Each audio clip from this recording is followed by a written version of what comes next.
It's second day of the EU-Africa Week organized by the S&D Group in the European Parliament. Today we're going to be talking about the challenges and opportunities that the digital revolution brings into the economy and how can both European and African countries shape those changes to make sure that they give a boost to their economies.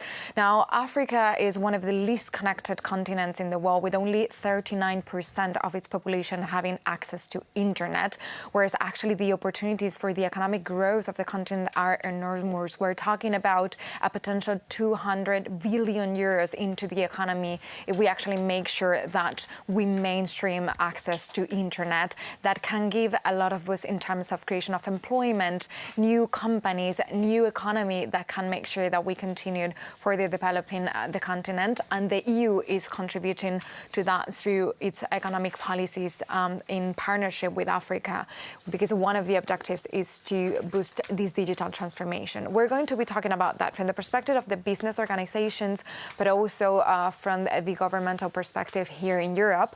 And I have an amazing lineup of speakers to do that today. But before we dig into the conversation, I am very much happy to have with us today Mr. Renee Thomas, who is a former Estonian Minister of Entrepreneurship and Information and Technology. And as you know, Estonia is one of the leading countries in the digital transformation in Europe. So I'm very much welcome to have him here and to hear from your own experience in Estonia. Pleasure. Thanks for having me. My country is often called e-Estonia, and that's for a very good reason, because we rely a lot on digital technologies. And since regaining our independence in 1991, we had to reboot our economy to become more efficient and innovative. Just let me give you a glimpse what it means to be e-Estonian. So practically all public services in Estonia are accessible online, except for getting married and divorced. For instance, if you are an entrepreneur, then it takes just 2-3 hours to set up a company, and all the later reporting, tax declaration filings, etc. can be done online. Filling up your tax form takes 2 or 3 minutes. Since 2005, we have enjoyed the opportunity to cast our votes electronically, and roughly half of the voters in recent local elections did so. We have a digital health and digital prescription system, which is very convenient for our citizens. And I can continue and continue. And these are not just flashy gadgets, but they have a real-life impact on our lives and economy. Just by authenticating ourselves and signing documents with electronic ID, we save each year 2% of our GDP. Also, our public service is more leaner, more transparent, more efficient, and we get more bang for the buck. ICT sector has grown immensely because all these services have been developed in cooperation with our private sector, and 6.5% of the workforce is now employed in this sector. Estonia is also known as a country of unicorns. It means that we have a very vibrant startup ecosystem. Today we have 8 companies worth more than $1 billion, and the number is expected to triple in a few years. And in turn, this has created a kind of cycle where founders who have become successful are investing into new generation of founders and companies. And of course, we have paid lots of attention on equal opportunities, on opportunities for everybody, and generation gaps, and we can discuss this later. 4 lessons that I wanted to draw from our experiences, perhaps which are worth of sharing. First, I would like to point out that the basis of these changes has been political will, leadership from both private and public sector, and perhaps this is one of the key takeaways from my point of view. Robust infrastructure is another, which is important. Estonia, since regaining its independence, was dirt poor, poorer than a number of African countries today. And first investments that were done were into broadband connections of schools and public libraries. Also purchasing computers that were accessible for everybody, and then rolling out throughout the country basic ICT skills courses. Important parts of the infrastructure are also electronic ID, which is compulsory. We all have personal identification codes, and also open data sharing platform X-Road, to which all the public and private services are connected to. And we don't have centralized databases nor centralized service providers. And this decentralization approach provides us greater cybersecurity. Next, what I would like to point out is people have to trust their data to the government. And this means that we have to have strong cyber defenses, but also strong protection of personal data, both from the regulation side, but also from the implementation side. And we have a principle that each citizen owns its data and has right to ask the questions who is looking at the data. And fourth, technological experimentation. Estonia has been one of the early adopters of key technologies such as blockchain, even before the term blockchain was invented. And today we are paying lots of attention on implementation of machine learning and AI in public services, and we have more than 100 use cases. So I'm very happy to share our knowledge, and as a country we are doing that by visiting many of the countries, and our companies are also in many of the African countries helping to build up the digital societies there. Estonia is also part of Team Europe effort and digital for development hub, and with a particular focus on Africa. So thanks for having me, and I'm looking forward for the discussion. Thank you so much. I think you point to many of the issues that we wanted to discuss, the importance of the private-public partnership to make sure that investment keep on flowing to those companies, the importance of having the infrastructure that actually allows those companies to grow, the importance of education, because you need to have skilled workers that can actually be present in those companies. All those challenges are indeed shared by many, many countries, not only in Europe, but also in Africa. And of course, this question of the trust, the cybersecurity issues, the question of how do we protect users when we see a change in the way that we use the internet, but we're going to be talking about all those issues with our speakers today, because they're absolutely key to this conversation. But before that, I'm going to present today my speakers, and I want to give them the floor to have a short introduction about where their view is in those challenges and opportunities that the digital transformation can bring in economy in Europe and in Africa. And for that, I'd like to welcome Ms. Kokeyo Eselva, who is joining us from Kenya. She's the founder and the CEO of Vioto 21, which is a public relation and marketing organization. We're going to be joined as well by Dr. Prince Ogugwo, who is the co-founder of African Innovation Hub and Creative Economic Fellow at the World Intellectual Property Organization. And we have with us here today Mr. Alan Nkurikije, who is the founder and the CEO of Wagency, which is an investment booster company. And we'll be talking about that role because investment is absolutely key for the digital transformation. And we also have the member of the European Parliament from the S&D and co-president of the ASAP EU Joint Parliament Assembly, Mr. Canyo Sorinho, who is here with us as well. So I'm going to go back to Kenya because I want to be joined by Ms. Eselva. I was wondering, from your own perspective, working in a company that is helping companies shape their presence online, what do you think are the main challenges. Okay, we have a technical problem, so we are going to move into the next speakers. So we have Dr. Wu, who is joining us today as well. I was wondering, from the perspective of someone who's trying to help companies to jump on that wave of the digital transformation, what are for you the main challenges, but also opportunities that companies in Africa are facing?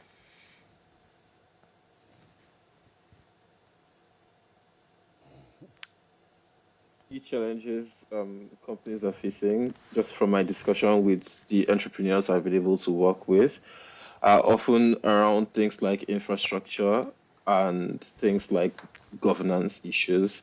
So what we find working on the ground is that governance, for example, is a significant issue because the laws are often not very clear. And this makes it very difficult to operate both within countries and to scale across countries in Africa. And for digital products, this is often a very big issue because scalability is often integral to their business models.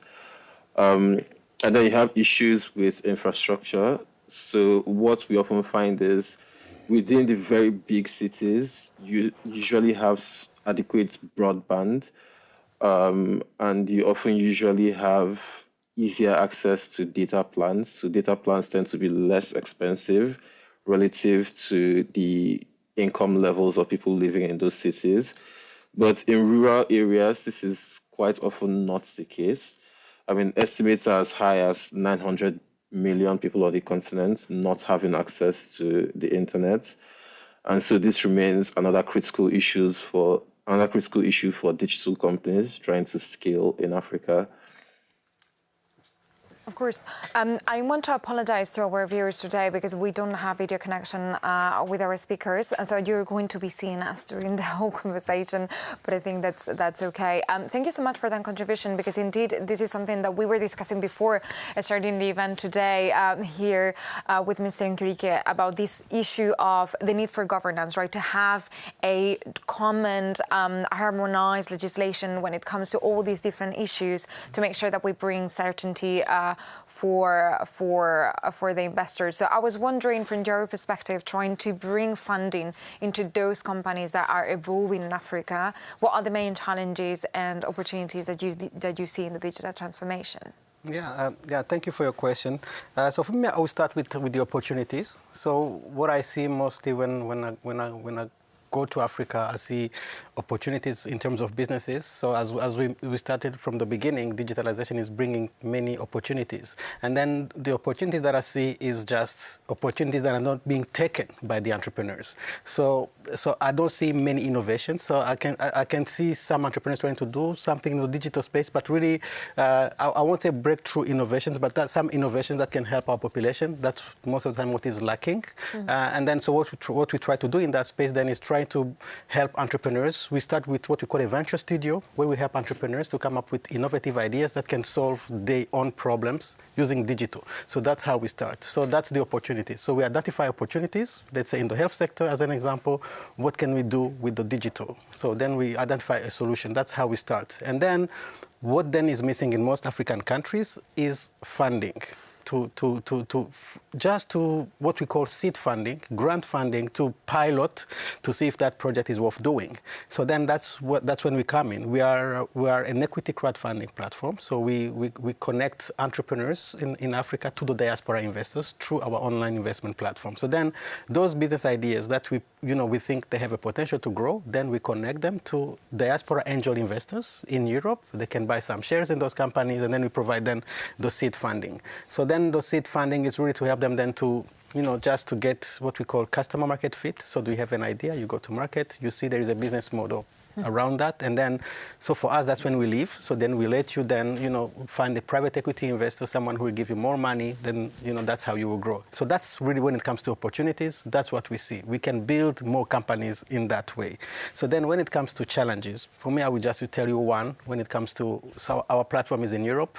So we work with diaspora who are in Europe, investing in companies in Africa. So we have a lot of issue when it comes, what we call KYC, knowing your customers. So when we have an entrepreneur from Africa raising money from European investors, so our banks issues. So who are those entrepreneurs? So what, so we have those issues about KYC. So like, how do we trust entrepreneurs in Africa? So all this, so you know about this KYC. So that's one of the biggest challenge for us when we try to invest on the continent. And then other issues are really, I won't talk about technological issues because we all know them, so the broadband, so we all talked about it. For me, I will talk about all these really just legal issues. So for us, when we invest in a country, let's say Ghana, so we have issues on double taxation. So first of all, for our investors here, and then also for our entrepreneurs in those countries. So that registration around, startup, as an example, digital companies, how do we reduce the barriers to do business in those countries? So when it comes to digital businesses. So for me, I would say opportunities, and those challenges, not really technologically, but really from a business standpoint. Of Thank course. you. Yeah.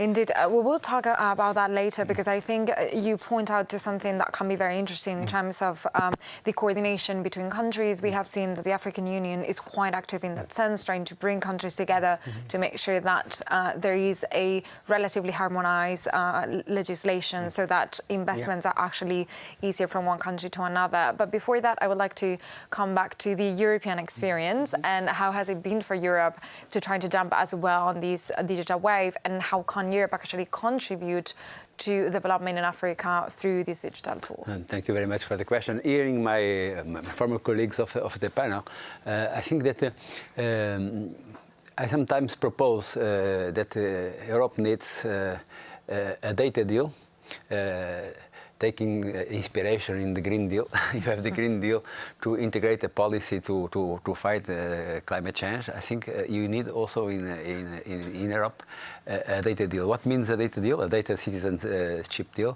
It's to have this kind of agreement between people and institutions. People give his data with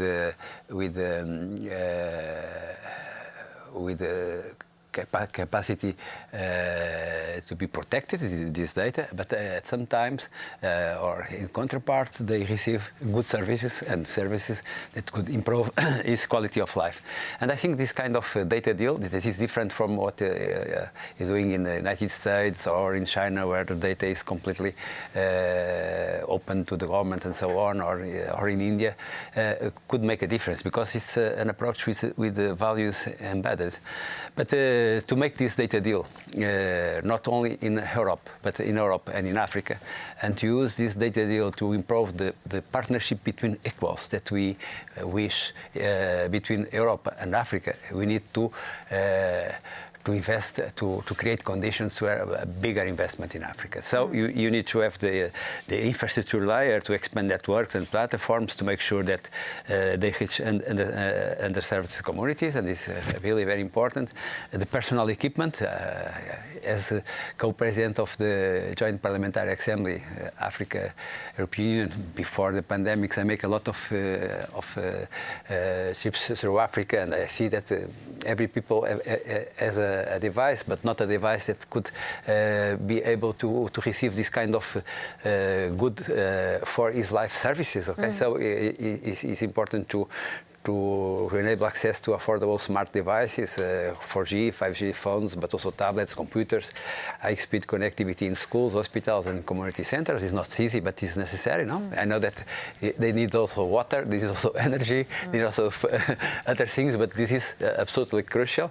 And also, you need to help the entrepreneurs to develop good services, to develop real applications that improve the life of people. And you can perhaps to begin to make something about the vaccination.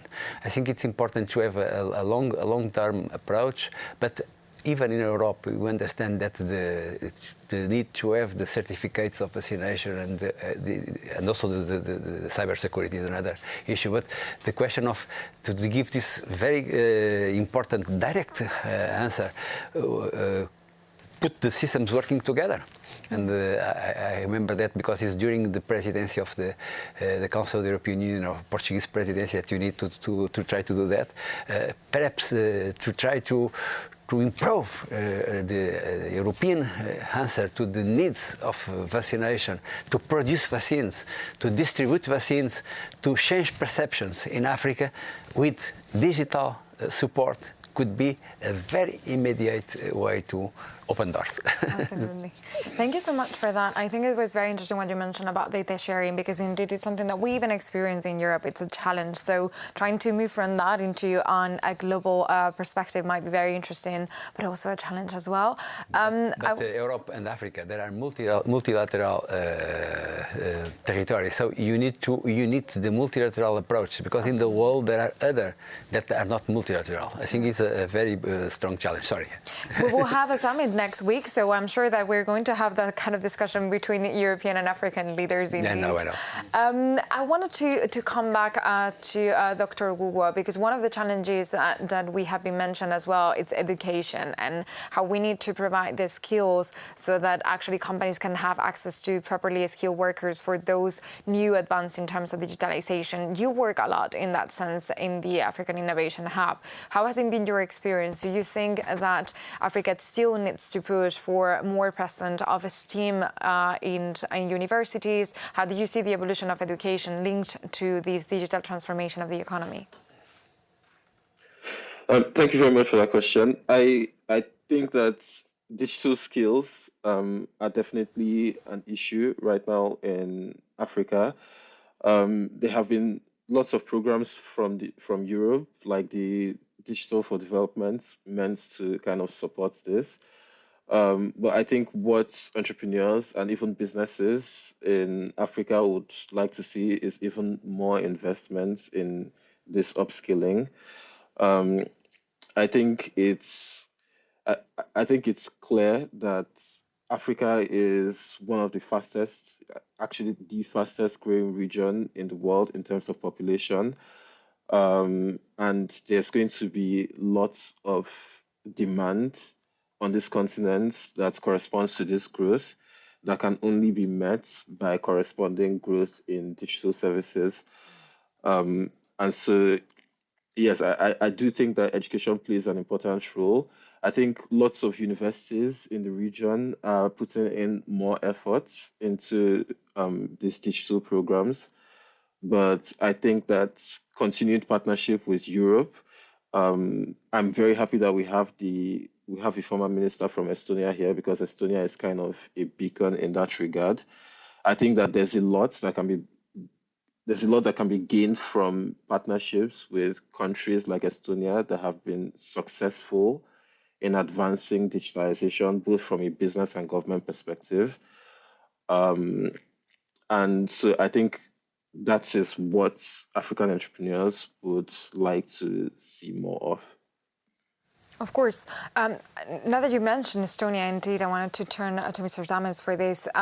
How was that process into boosting education linked to that digital transformation that the country was going through? And what do you think that all the countries might learn from Estonia in that sense? Mm-hmm. As mentioned, we started actually our digital transformation called Tiger Leap from the educational system. So the focus was particularly on our pupils, our students, and then providing them the access to the basic infrastructure and computers, but also to the digital skills. So since 1990s, we have a mandatory curricula that every pupil has to go through in the school. And on top of that, we have also extra curriculum activities so that to provide opportunities for those who are interested in learning more about digital skills. For instance, since kindergarten already, we have a basic programming classes, robotics classes. We pay lots of attention on gender equality. We have a program called Unicorn Squad for girls, so that especially for girls, so that girls would feel empowered and feel encouraged to learn these skills, and also become employees or founders of new companies in the future after they graduate, or if not, then at least have an opportunity to consider that sometimes in the future. On top of that, we still have basic ICT skills free for everyone, and this is with a special focus nowadays on older generation, so that they wouldn't miss out from the transformation and would be updated with basic ICT skills. And we have seen also that this approach is working. It is providing a pool for the talent, for the companies, for the public sector, and nowadays we are actually working a lot, or the government is working a lot with the private sector by establishing new schools for the programmers with some experimental new approaches, because our companies are still missing thousands, even tens of thousands of people who would have immense opportunities in the new startup and ICT sector.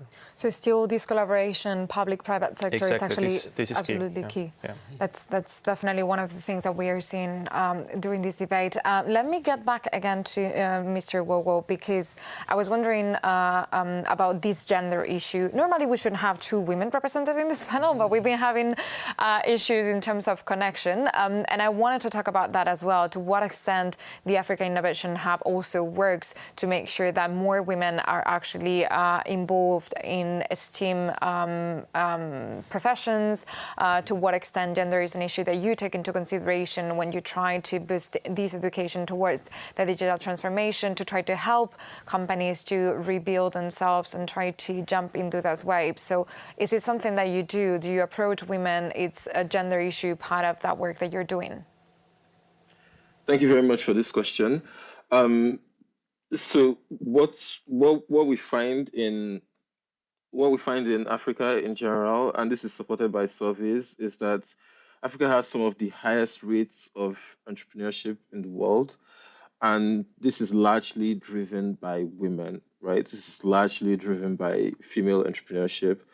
But when you zoom in on digital entrepreneurship in particular, you start to see a digital divide. So there's a digital divide that occurs regionally, like I mentioned earlier, between urban and rural areas. But there's one that's less talked about, and that's the gender divide, the digital divide based on gender. And so what we see is most of the startups coming out of Africa right now are started and led by men. And we definitely feel like there's a lot more to be done in getting women into more technical or more technological fields, particularly into fields that have to do with digitalization. And it's definitely something that we do prioritize. I think more broadly, and that's kind of what I'm hoping to get out of this meeting, is that I believe that Africa currently has lots of issues when it comes to digitalization. I absolutely believe that we are going to solve these issues eventually, but I think that these issues will be solved faster with a partnership with Europe, especially the countries that have kind of gone through these issues already and solved these issues. And I think this is important because, like I mentioned earlier, Africa is the new frontier. We're the fastest growing region in the world. And I think that whichever partners kind of gets in on the ground floor gets to kind of build the competencies and the backbone to continue to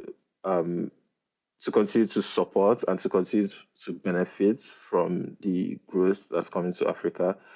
As a quick example, there's a reason why many corporations today still rely on Windows. It's not necessarily because it's the best operating system out there. I'm making no judgment about that, but it's because once you get in on the ground floor as Microsoft has done, it's often very difficult to switch infrastructures. And that is kind of what I'm advocating for. I want Europe to get in the ground floor of Africa, so that we continue to be partnerships, as we continue to be partners as we have always been going forward. Thank you. Mr. Sorinho, in this sense, how do you think that Europe can actually contribute to the economic growth in Africa through the digital transformation? What do you think is missing in the strategy that we have seen so far coming from Europe? The most important is critical mass. The most important is also financing. But all of we know that the digital solutions can transform health, education, agriculture, and financial inclusion sectors. However, you need to you have strong proposals to do that. And I want to address a more political issue, but I think it's very important. All this effort to create more digital infrastructures, to have more devices, more digital services, need to unlock first the digital entrepreneurship, but secondly need to contribute to create jobs. There are billions and billions of young people in Africa without jobs, and this lack of jobs is, in my opinion, one of the most important sources of insurgencies, conflicts in the continent. Recently I led a mission to Mozambique, Cabo Delgado, a joint mission between 6 members of ACP, 6 members of the European Union, and when we talk with people, what we see it's a kind of these young people need to have a sense for life and an opportunity to realize your life and to create your purpose of life. So this is very, very important to link all this admirable new world with the concrete life of people, mostly the young people that if is not included in this transformation is very easily contacted by groups to create problems. And in a continent that is the continent of the future, and have all the opportunities to develop. You nodding very strongly and to the affirmations from Mrs. Sorinho. How do you see these? And in particular, we were talking about before this question of the public-private cooperation to make sure that there is sufficient funding, indeed, not only to launch the companies as you do, but also to make sure that they grow over time so that they can actually create those jobs that are missing in the continent. Yeah, no, for me, I think I like always to compare Europe to Africa or developed countries to developing countries.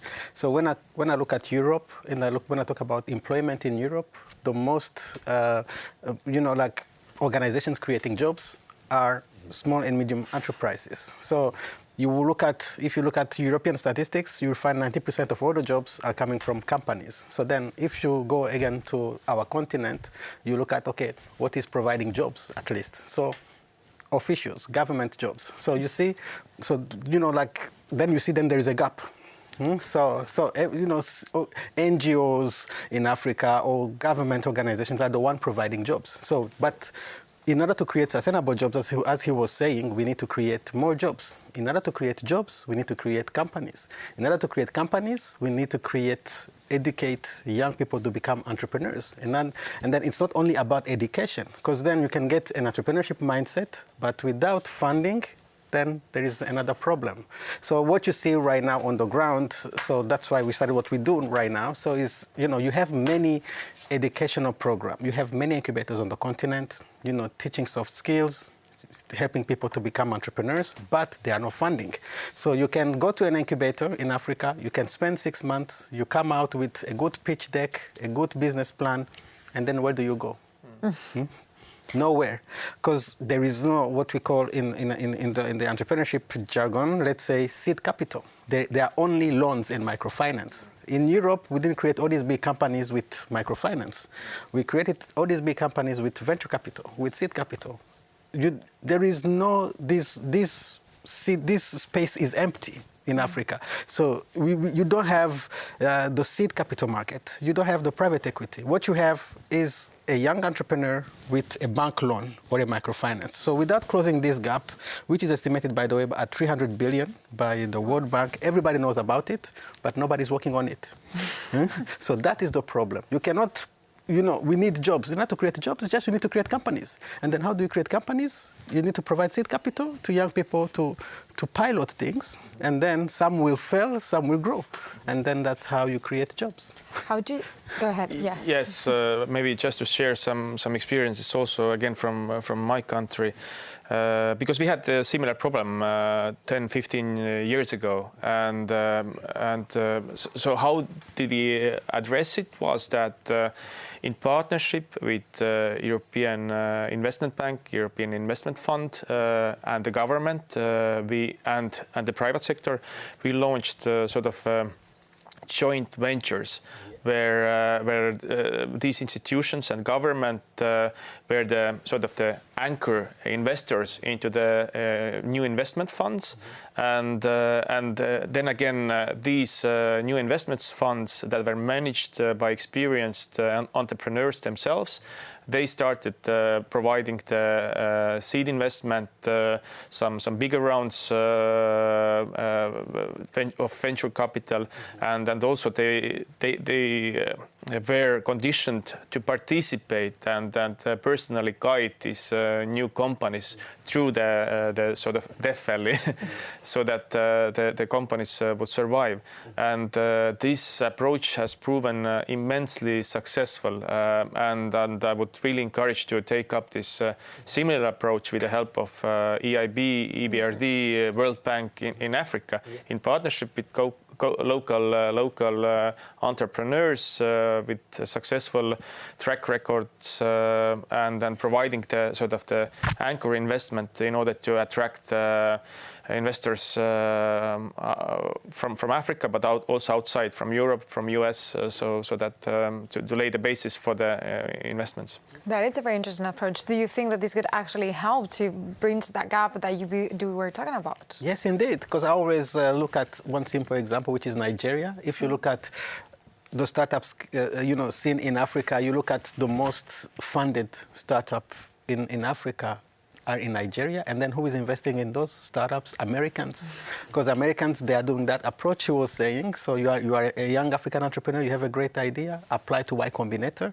So you go to Y Combinator, it's just an ecosystem with only entrepreneurs, and then before you know, you build a unicorn. So, and then how many African entrepreneurs can go to Y Combinator? But so we need to build that local ecosystem. That's the only way to create jobs. And how is Wagency contributing to that? So that's what we do indeed. So we are a startup as well. So how it all started. It started with a trip in Ghana when I was working for an incubator from the Netherlands, going to Ghana, and then I could see some young entrepreneurs with great ideas, and then from there I was teaching them how to pitch, how to write a business plan. But then I knew that when I leave, there is no money. And then I was living in the Netherlands. I was like, okay, maybe if I put 1,000 euros in this startup, and then I go back to Europe, maybe this company would grow. And then I noticed that most people in the diaspora as well, but also Europeans, would like to contribute to those young entrepreneurs. But then there is no such structure.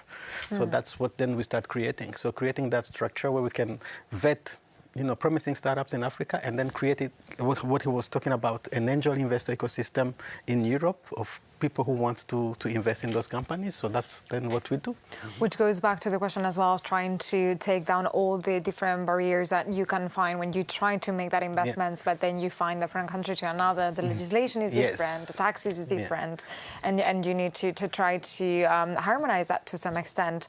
Mrs. Sorinho, how do you think that Africa can learn from the European Union in that sense? We have a capital market union, still we have to develop quite further, but we have arrived to some extent to harmonize that kind of legislation to make sure that it's easier to invest from one country to another, that there is some certainty both for investors but also for companies in that sense. It makes all sense. It's absolutely fundamental. But What we need is to try to transform the digital ecosystem. And the digital ecosystem is not today a digital ecosystem in Estonia or in Portugal or in Nigeria or in Cameroon. It's a global one. And the global ecosystem is not favorable to Europe. It's not favorable to Africa also. We know that the global ecosystem is now led mostly by the big United States companies that work worldly in all the world. And in Europe, for instance, we are now approving new legislation about the Digital Market Act, Digital Service Act. I was rapporteur in the Digital Market Act. We try to have the level playing field.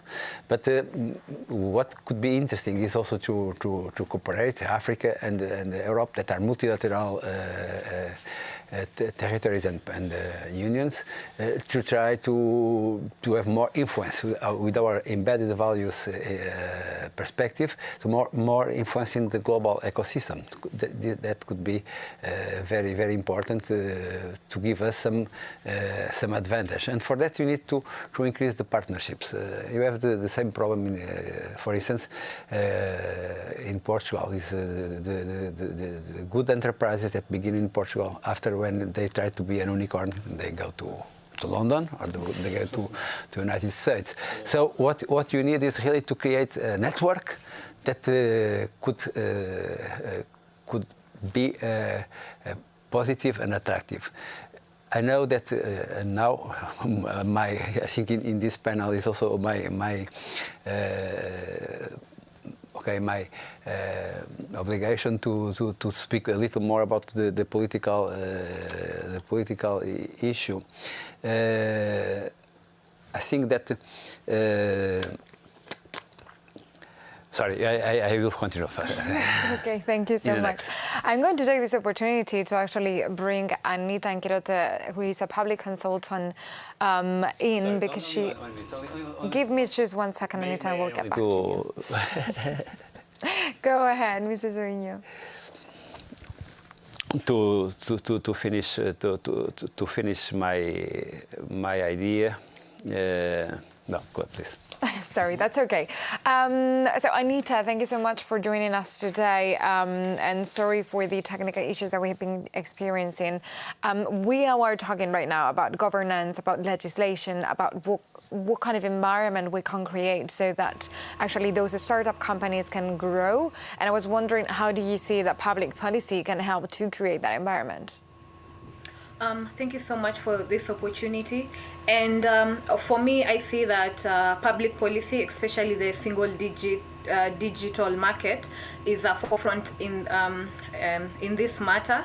But however, for me, the concern would be, and perhaps maybe the former Minister for Estonia can give us a way around it and what he thinks about this, about the foreign payment issues that confront Africa. At the end of the day, we currently have a lot of fintechs in Nigeria and East Africa, to a great extent Kenya, where I come from. And they've been very successful in the East African market, but in the Nigerian market, not so much because of the expenses. And another public policy issue I would outline is over-regulation of the sector.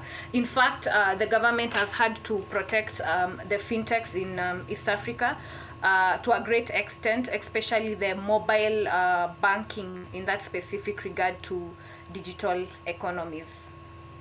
Thank you so much. Indeed, what was the experience in Estonia about foreign investment, but also this question of fintech, which actually is one of the key elements to the digital transformation in Africa? Well, yeah, in regard to fintech, we have struggled as well, to be honest, to have a right angle from the regulation point of view.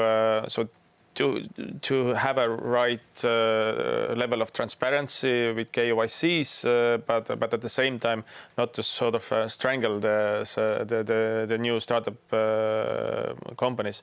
So it's a delicate sort of balance to be found in order to make sure that regulation is there to support the companies, but at the same time making sure that there's no fraud or other misuse of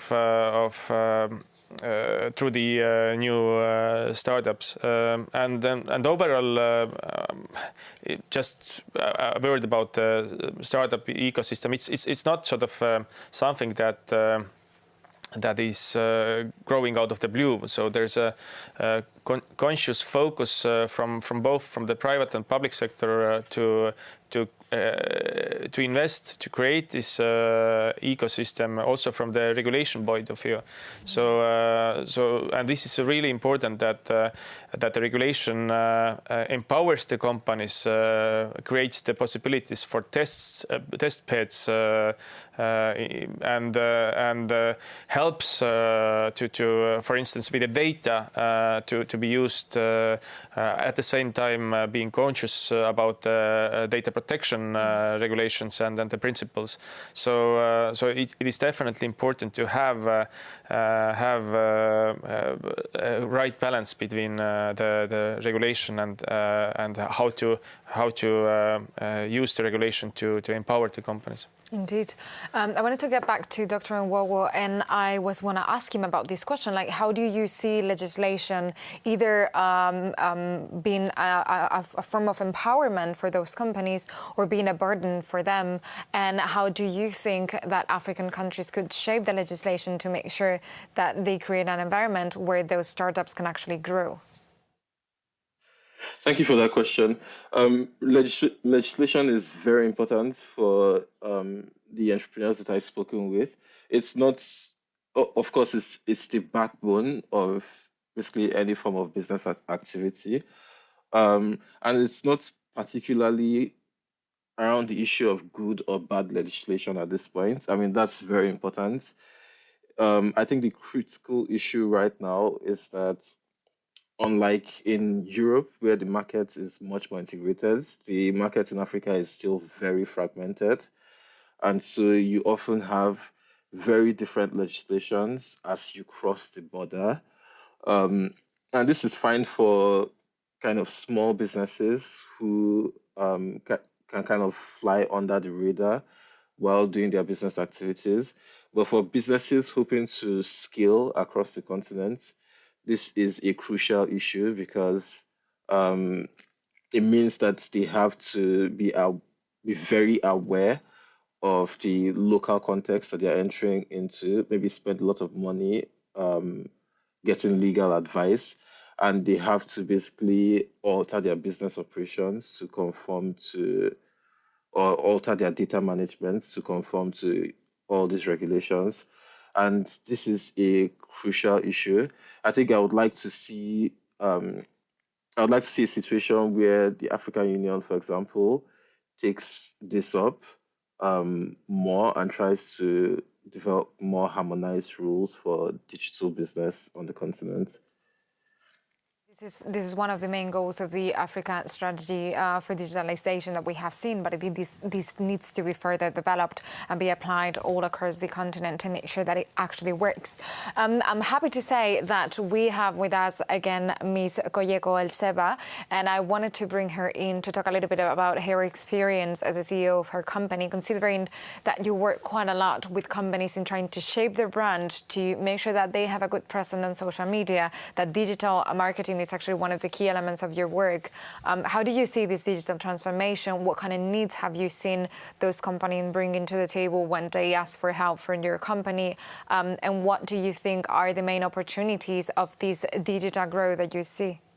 We just lost Mr. Elseba. It's very complicated to do these conferences these days, so our apologies for the technical issues. So I'm going to turn to Mr. Nkurikie for that, because we were talking about before this discussion, we were talking about this need for coordination between countries. How do you think that could actually bring trust for investors to make sure that they don't have any issue wherever they decide to invest in Africa? I think for me, I will start by, creating some kind of, let's say, place where all the stakeholders should meet and discuss. So something like a sandbox, as we see here in Europe, in most African countries as well. You have some countries where they have also sandbox. Because when you talk about digital, you need to understand there are two kind of understanding. So entrepreneurs understand what is digital. Most of the time, politicians are not really as fast as entrepreneurs in following up, on what is happening. And then when it comes to legislation, that's why legislation is always late, because startups, entrepreneurs are fast. Government, they need to learn what's going on to put together the right policy. So I think for me, what would start first is like a sandbox where entrepreneurs, governments, financial institutions can meet.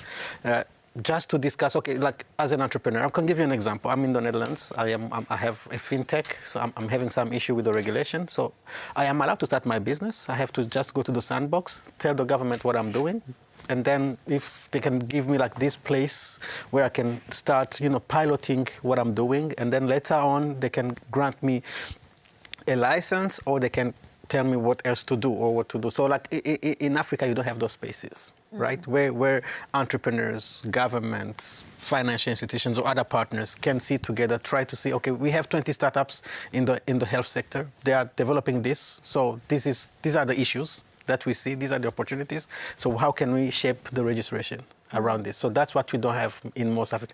Some countries, they have sandboxes, but some don't. And then when it comes to Europe and Africa as well, so we need to create that sandbox, so that place where you bring in some, let's say, legislator in Europe, legislator in Africa, some companies in between who are dealing with some specific issues, and then try to find, okay, this is the problem. The KYC is a big problem. Right? So, like an investor in Europe need to comply with the European registration, but an African entrepreneur doesn't have to comply with that. So we have issues with GDPR, KYC. So, but we need to find a place where to sit. So these are the requirements from Europe. These are the requirements from Africa. So this is where we create a place where we can all connect. So we don't have those spaces. We only have issues. We talk about the issues, but we don't have really a place. I mean, at least for in my field, where we can really talk about this and then try to find those solutions. So what we know is just what is forbidden. We have these kind of conferences. We discuss about the issues, but we don't actually put together politicians and representatives of the business community, and we make sure that they actually solve whatever is on the table, which is a very good thing to know now, because we have here a policymaker, so that's actually very important. So because it's something that we can indeed address. I wanted to bring back Ms. Nkirete again about this issue, and how does she think, whether you actually think that this is indeed something that could help companies to grow in Africa, whether this platform where you have exchange between policymakers and business owners, whether it's members of startups or bigger companies in Africa, can actually meet, see what the needs are, what they are doing, how can help each other, how can make sure that the public environment, the legislation, the governance actually fits the activities that we are seeing growing.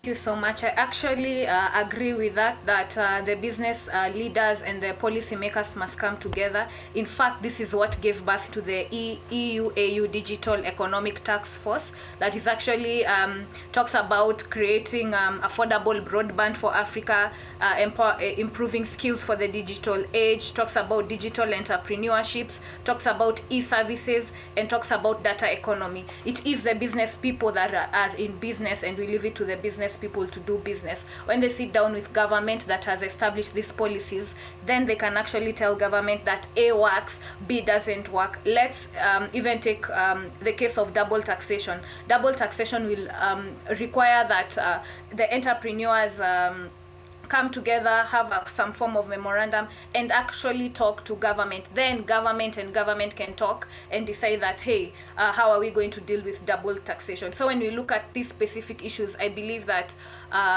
people must sit down and talk and have a way forward, because it is the business people that know what the business community want, and the policy makers know how to regulate and what works, because at the end of the day, government must tax, but to what percentage? To what percentage are you taxing the business people to an extent that they don't hurt, and where you do not deregulate a business completely? Indeed. I wanted to ask you, Mr. Zames, about this question as well.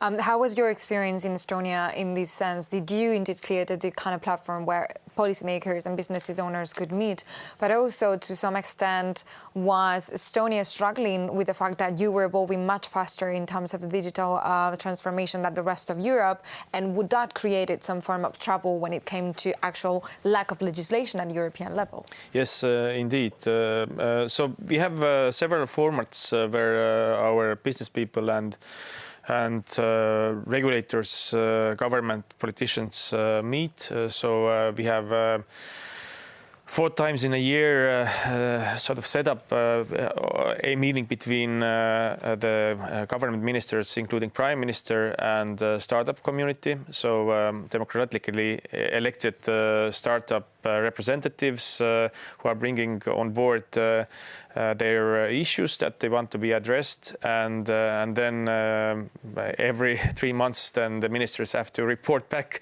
what they have done, and there are on various ministerial competencies also similar sort of platforms where specific issues are addressed. For instance, in edtech sector, there's a setup of platform where the Ministry of Education discusses the issues with the startup community and tries to also take their ideas and new approaches on board to introduce them in the educational system. We have similar platforms in Ministry of Health, so that new startups could use patient data or experience with their new business models and so on. So indeed, these platforms are immensely important to address the gaps in regulation, in government, whatever approach, be it tenders or where there's a lack of good approach. In terms of European Union, indeed, Estonia has been pushing for many years for digital single market. We have been in the forefront of these requests, and this is exactly for the reason that you mentioned, that we saw the pains and of our companies of trying to do business across Europe, and then it wasn't possible.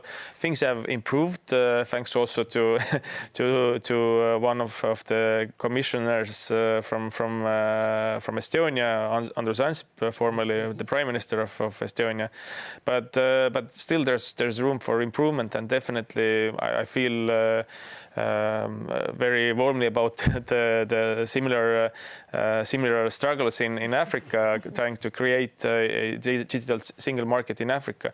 But definitely there's room for improvement in both, and there's room for cooperation in trying to establish these digital single markets. And in a way, I think that what we have seen is that the EU is a strong force in terms of setting the agenda, but also creating the legislation that then is replicated in other countries. We have seen it with the GDPR. We're seeing it right now with the Digital Single Market legislation. We will see it with the Digital Service Act as well, because we have this approach towards digitalization and businesses that comes with the values attached. We talked about that before as well, the fact that as it happens in Europe, it's happening in Africa, that you see a digital revolution, but the legislation doesn't accompany. So you have a lot of companies that are trying to do business, but there is a lot of legal uncertainty around questions of data sharing, cybersecurity, even consumers' rights, because the environment was just created. So do you think this is also a struggle that can also create mistrust with investors that are trying to bring their money to Africa, but they don't really know how the companies work there, what the legislation is, because it's not there, and making sure that we have the legislation can actually bring the money as well? Yeah, I see it as a challenge, but in a different way. Mm-hmm. So from an African perspective, if I am setting up a company, I'm from Burundi, which is a small country in East Africa. So if I would set up a company in Burundi, we don't have anything related to data protection. So it doesn't exist. So if I set up a company, so it's really up to me, you know, how I use the data, how I do my business. Because, you know, like as I was saying, if I would set up a digital business in my country, there is no startup registration, there is nothing around it, so I will just do my business. right? So then how I use the data, it's up to me. So even if I will go to the government, they won't understand what I will be doing because it's a new field. Maybe they don't know what I'm talking about. So it's just up to me how I share that information or how I involve the government in what I do. So, but then as a social entrepreneur, I have also social investors in Europe. So then for them, it matters. So what I do with my business. Also, it matters to me as a social entrepreneur, because for me, it's not to harm the society, it's to bring solutions to the ground. So it's really up to me to make sure that, I correct the right data, I use it the right way. And then since also we are in Europe, we are then focusing on GDPR. I'm going to give you a concrete example when it comes to KYC. So when it comes to KYC, for me, if I invest in Ghana, in Nigeria through my platform, KYC is not needed on the ground in those countries. But for me, I need KYC from my financial institutions here. So I tend then to really make sure that the rules that I use in Europe are the rules that I use in Africa. Mm-hmm. So then I have this transparent and trustworthy investment platform. But from a business perspective, I can do a lot of things in Africa without being worried by the regulation because it doesn't exist. Yeah. It isn't there. But it's an interesting point as well, right? Because in a way, maybe those companies in Africa that are getting funding from foreign companies, or in this case, through agency, they are getting money. They might have higher standards than what you would see in other companies, but that can actually foster that movement into a more legislative environment where, you can have similar standards from a country to another, and that can be also creating a space where investment is yes, more... indeed. If I can just add on that, so to tell you, our mission is to really build African companies. To build African companies is to make them visible to the investors. Mm-hmm. So if you want to make them, visible to the investors, you need to talk the language of the investor. So the investor wants, like a social business, good KYC, knowing what we're doing with the GDPR. So that's what the investor wants in his portfolio. So for us, then when we go on the ground, so that's the same, let's say spirit we use. So we want to make everything right. Because, before they would say, if you invest in a company in Burundi, you don't know that guy, right? So he might disappear with the money. So that's from our perspective. So from the first we onboard an entrepreneur, we want to know that guy. We do the KYC, so now you know the guy. So then when we do the business, and we make sure that we have all the data, so we know that the company is well structured. So from that perspective, for us, our philosophy, it's not, the data is no longer a problem. Right? So now, can you then invest in that business opportunity? So that's what we are trying to build. And then it requires a lot of public-private partnerships because, collecting those data is not part of our business, right? So for us, it's just to link investors to entrepreneurs. But then in the middle, we need to create that environment. And there's where the public authorities are absolutely key. I want to try again to bring into the conversation Kokeyo El Seba, who is joining us from Kenya, and ask her again about her experience working for a company that tried to build the brand of those digital startups that are joining the digital economy in Africa. And what has been your experience? How do you see those companies evolving? What do you think are their main challenges? And following the conversation that we're having, how do you see the transformation of the digital economy in Africa? And what do you think is missing? How can Europe contribute? I want to hear from you. Hi, everyone. Thank you so much. I think we had a problem of connection, but now it's okay. Can you hear me? Yes, we can hear you perfectly. All right. I come from Kenya, and I run a company called Virtual 21 that is digital marketing and a PR firm. And I would say that most of the challenge is the slow to change. Yeah, slow to change. Not everybody. I realize that technology or the digitalization is so fast that we become very defiant and we reject it without knowing. So people do not want to learn much about the tech. They want us to ignore it, or probably some of the companies that when you look at them, they are more inclined to the traditional way and would not want to embrace the digitalization of their businesses. So one of the things is slow to change, and secondly, probably the insufficient skills or the skills needed for one to be on that space. Previously, you guys have mentioned the data protection. I would say that as much as data protection is still key, but we don't have much problems when it comes to that, because we have other regulatory authorities that actually deal with that. And I think once you have your business registered, or once your business is digitalized, then you are protected. Another problem that we face is the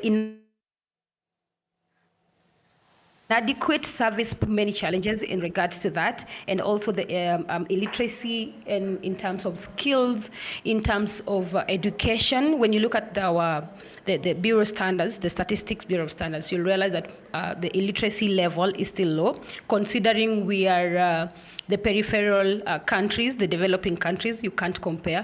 So when you look at the comparative analysis of the Europe and Africa, you'll realize that they're so much ahead. We aspire to be there someday. So I think for the mitigation measures that we can help curb these problems, one is funding. You guys had mentioned funding before. I was following. Then if another area where we need to improve ORI is skills. I think we lost connection again. Very sorry about that. Indeed, the contribution was being very interesting. It was very much in line with what we have been discussing today.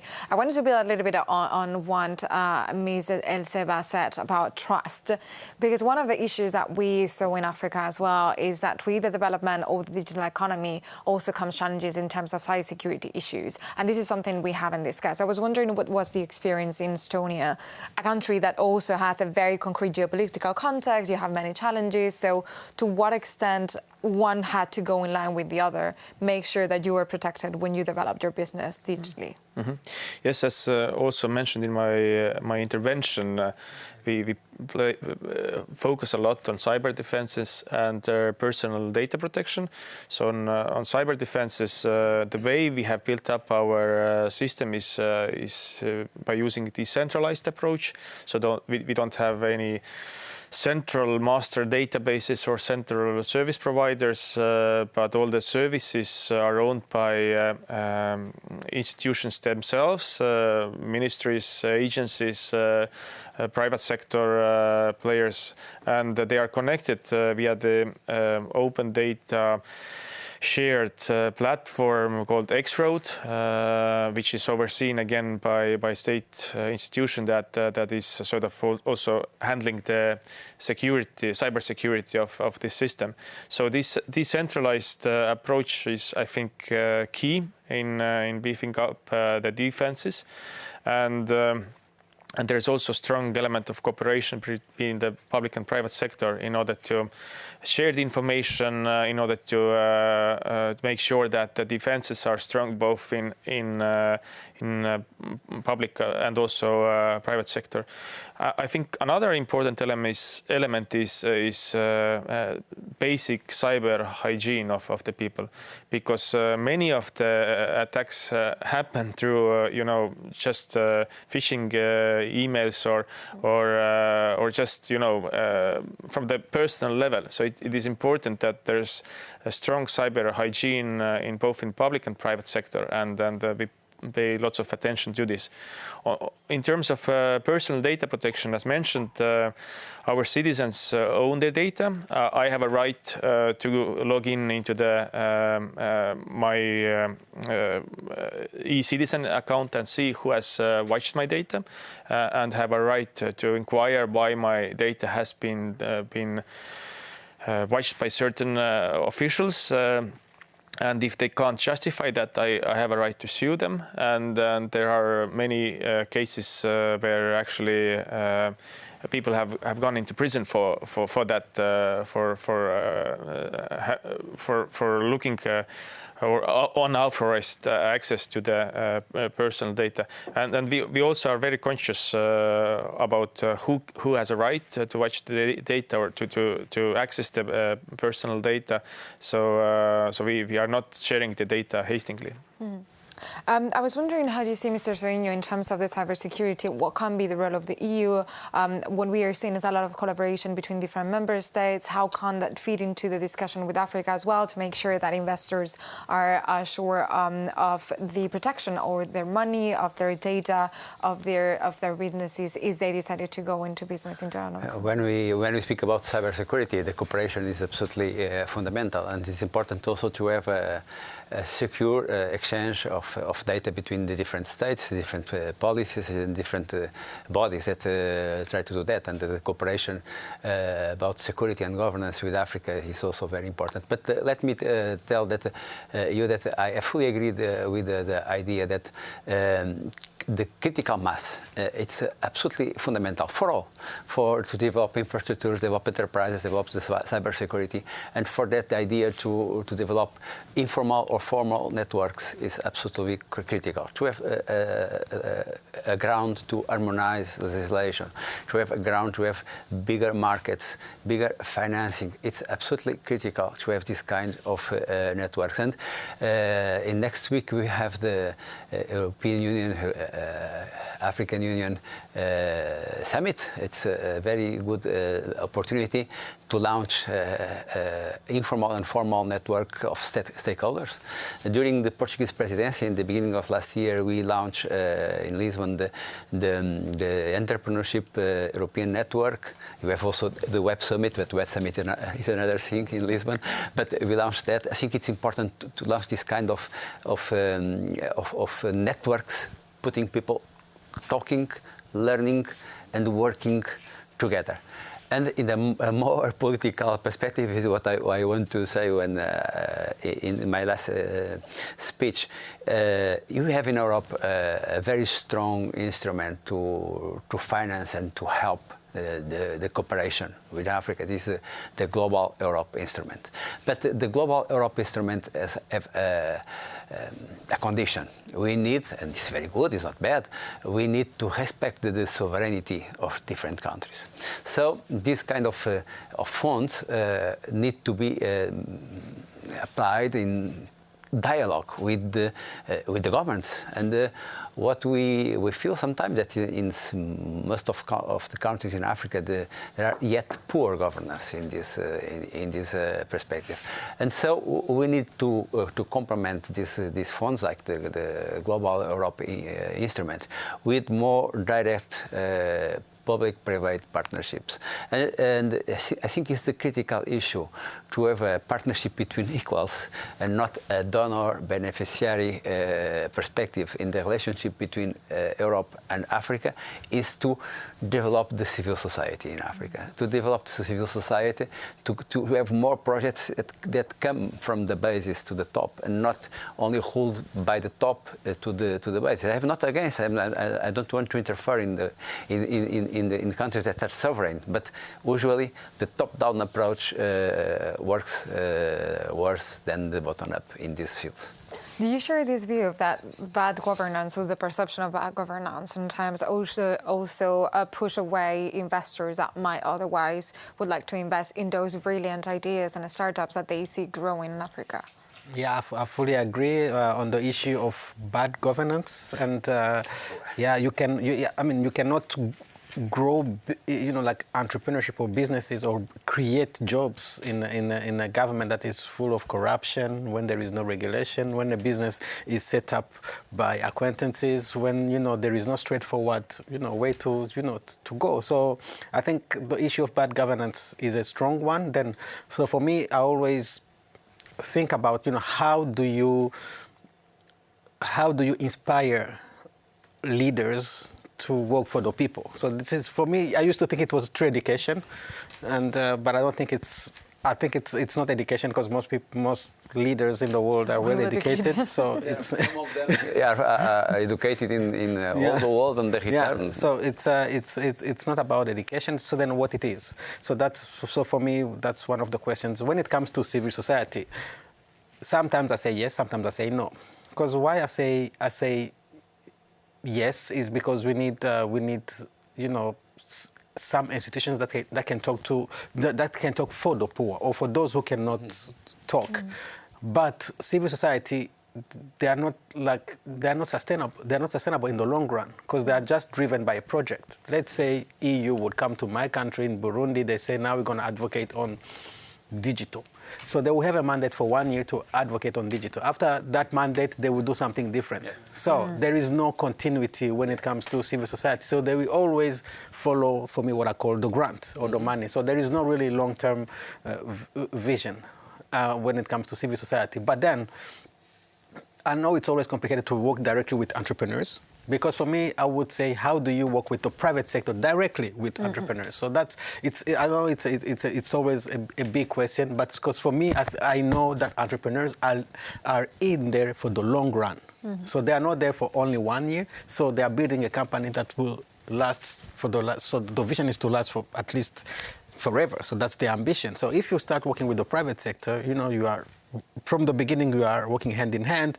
At least this is not going to, let's say, to die after the grant money, so the company will keep going. So that's really that conversation. Okay, having the civil society, but also look at the private sector from more the long term. Because why I'm talking about that? If you look at all the money that has been spent in Africa, it goes through civil society most of the time, let's say, and then when it comes to digital and entrepreneurship, you give money to civil society organizations to create incubators. So, as an example, so they're not entrepreneurs. So how can someone who is not an entrepreneur create an incubator? How can someone who didn't learn about entrepreneurship now start teaching entrepreneurship? So it cannot be like that. So if you look at in Europe, incubators or anything that is created is by people who know the topic. So when you go to Africa, all incubators, 80% of them are created by people working for the civil society organizations. So that's why I say, we need to look at it differently. Yes, let's work with the civil society, but at least let's work with people who knows the topic and then who are in there for the long run, not just for the grant. So. Let me bring this into this conversation, Dr. Wogo, because you actually you're the director of and the co-founder of the African Innovation Hub. How has been your experience in this work, and to what extent you agree with this approach that indeed it's not only about civil society, but it's especially about working with the private sector, and that here both having a harmonized legislation, a legal certainty for companies, but also good governance is absolutely key to see those companies grow. Thank you. I definitely agree with my colleagues that that bad governance is an issue. I just wanted to put that out there.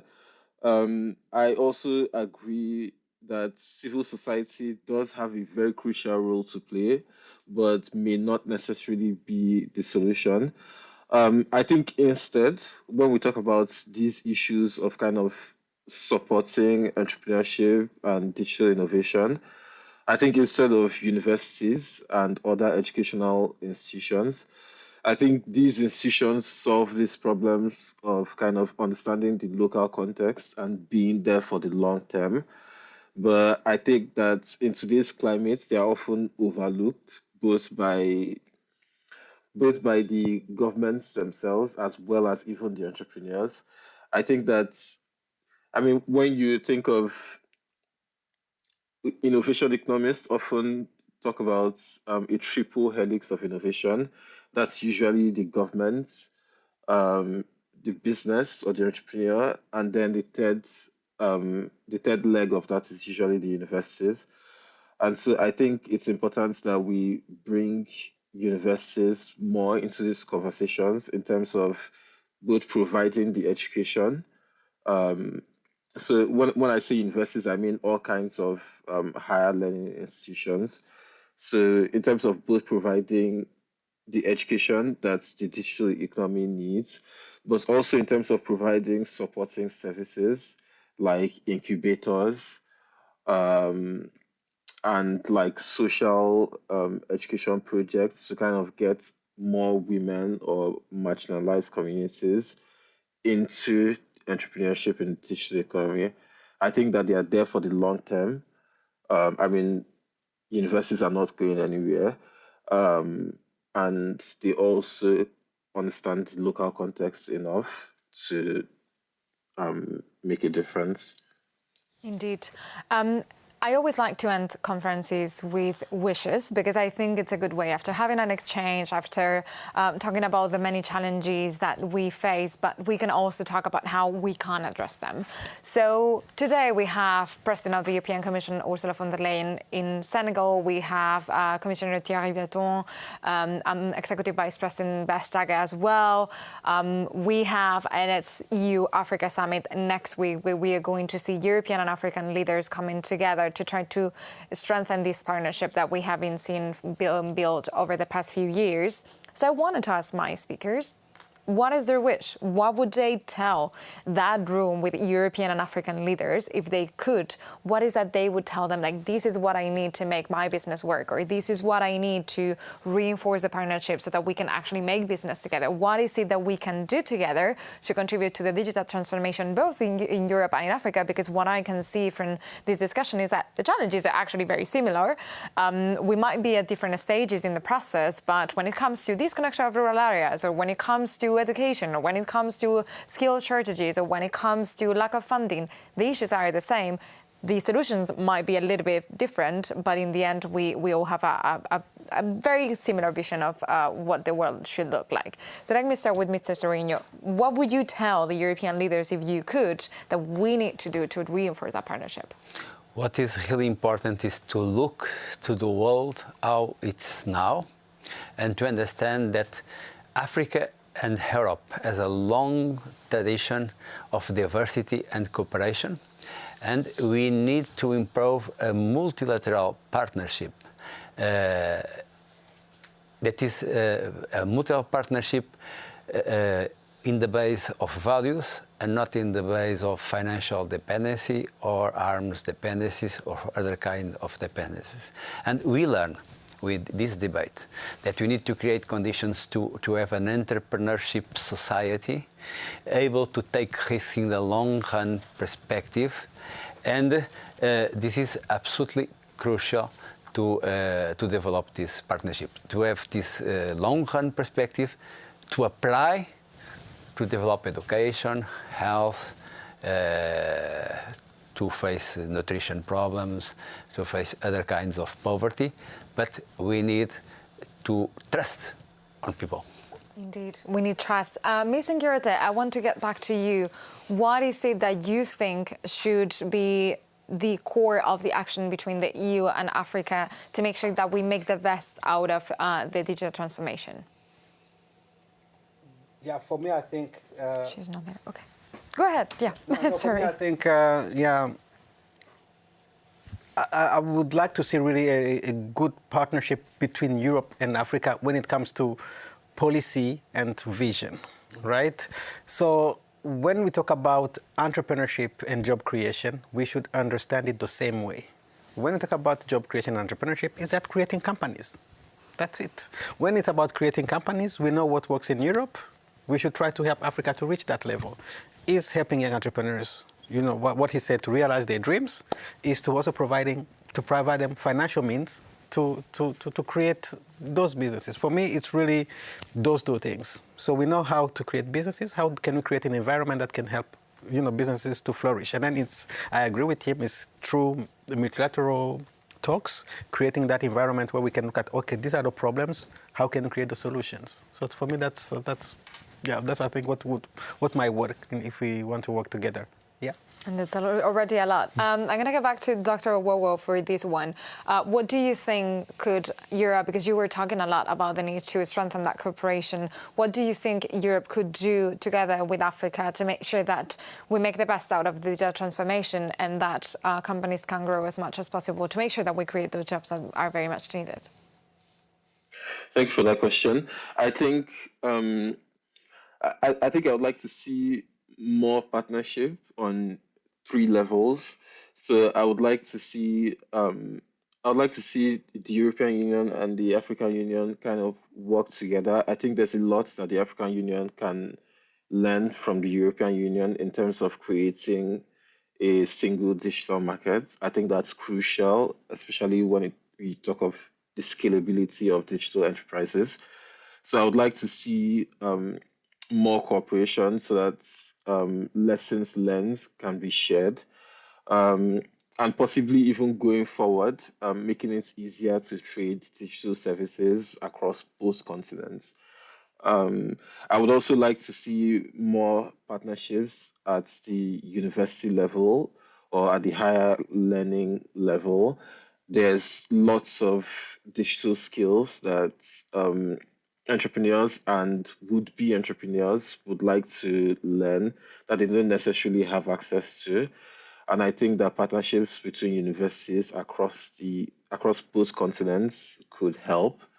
And finally, I would like to see a world where European entrepreneurs find it very easy to go to Africa and set up businesses, and vice versa. I would also like to see a world where African entrepreneurs find it very easy to scale their enterprises into the European single markets as well.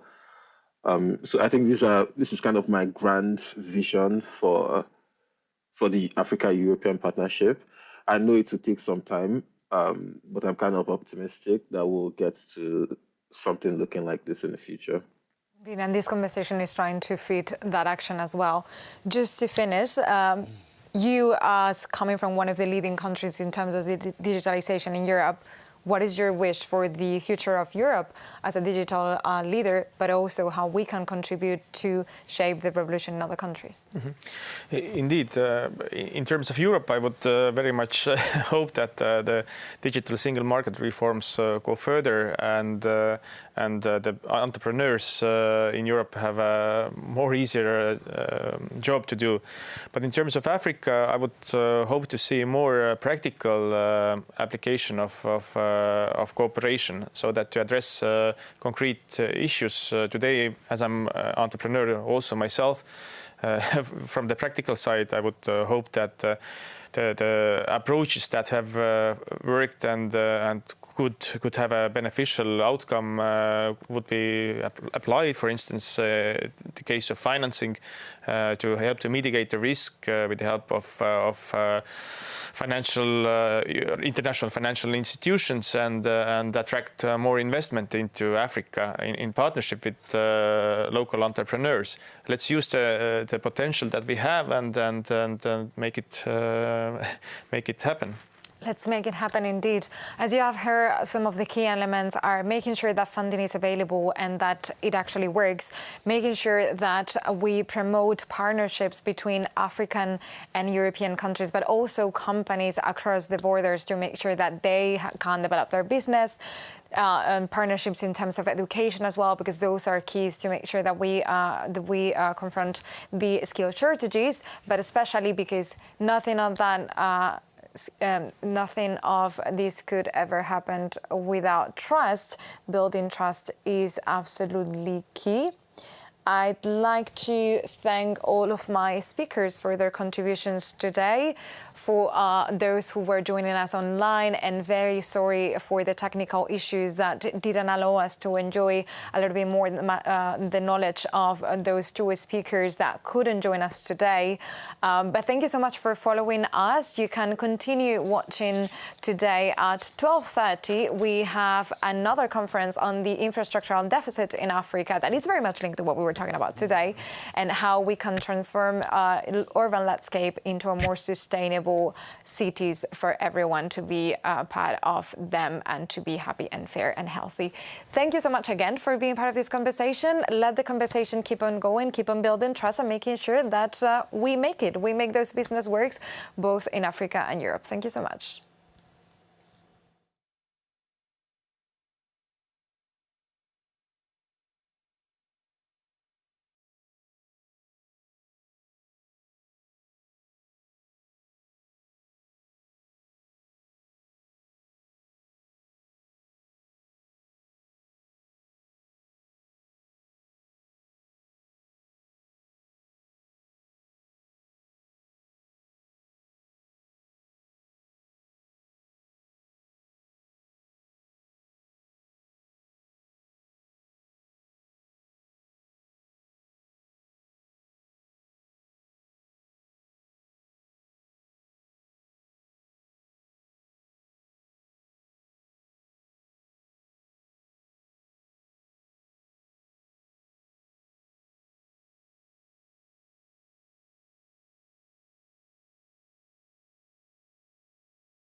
Bonjour, bienvenue à cette deuxième session de la deuxième journée de la Semaine africaine, promue par le groupe des sociaux-démocrates au Parlement européen, un groupe qui me fait l'honneur de me proposer d'animer ce panel.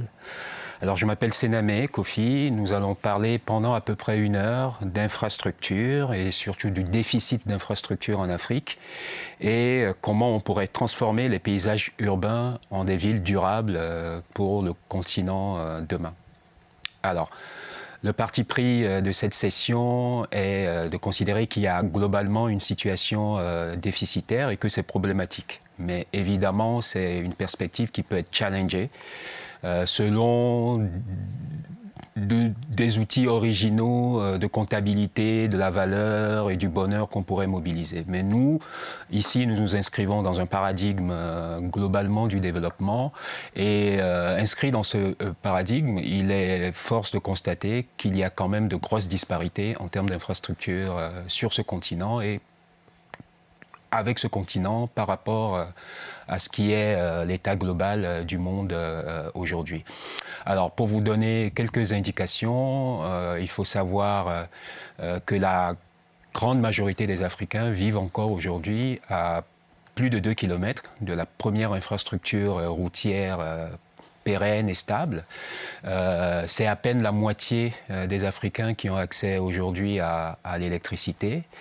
Les installations d'assainissement de base, à peu près moins d'1 tiers y ont accès. C'est la même chose pour les sources d'eau potable, en sachant que l'eau potable et la difficulté de s'approvisionner en cette ressource est responsable de plus de 80% des maladies qu'on a sur le continent. On comprend que ce déficit d'infrastructures pose un certain nombre de problèmes vraiment structurels, dont des problèmes économiques, puisqu'il y a aussi des coûts de facteurs qui font que ce continent n'est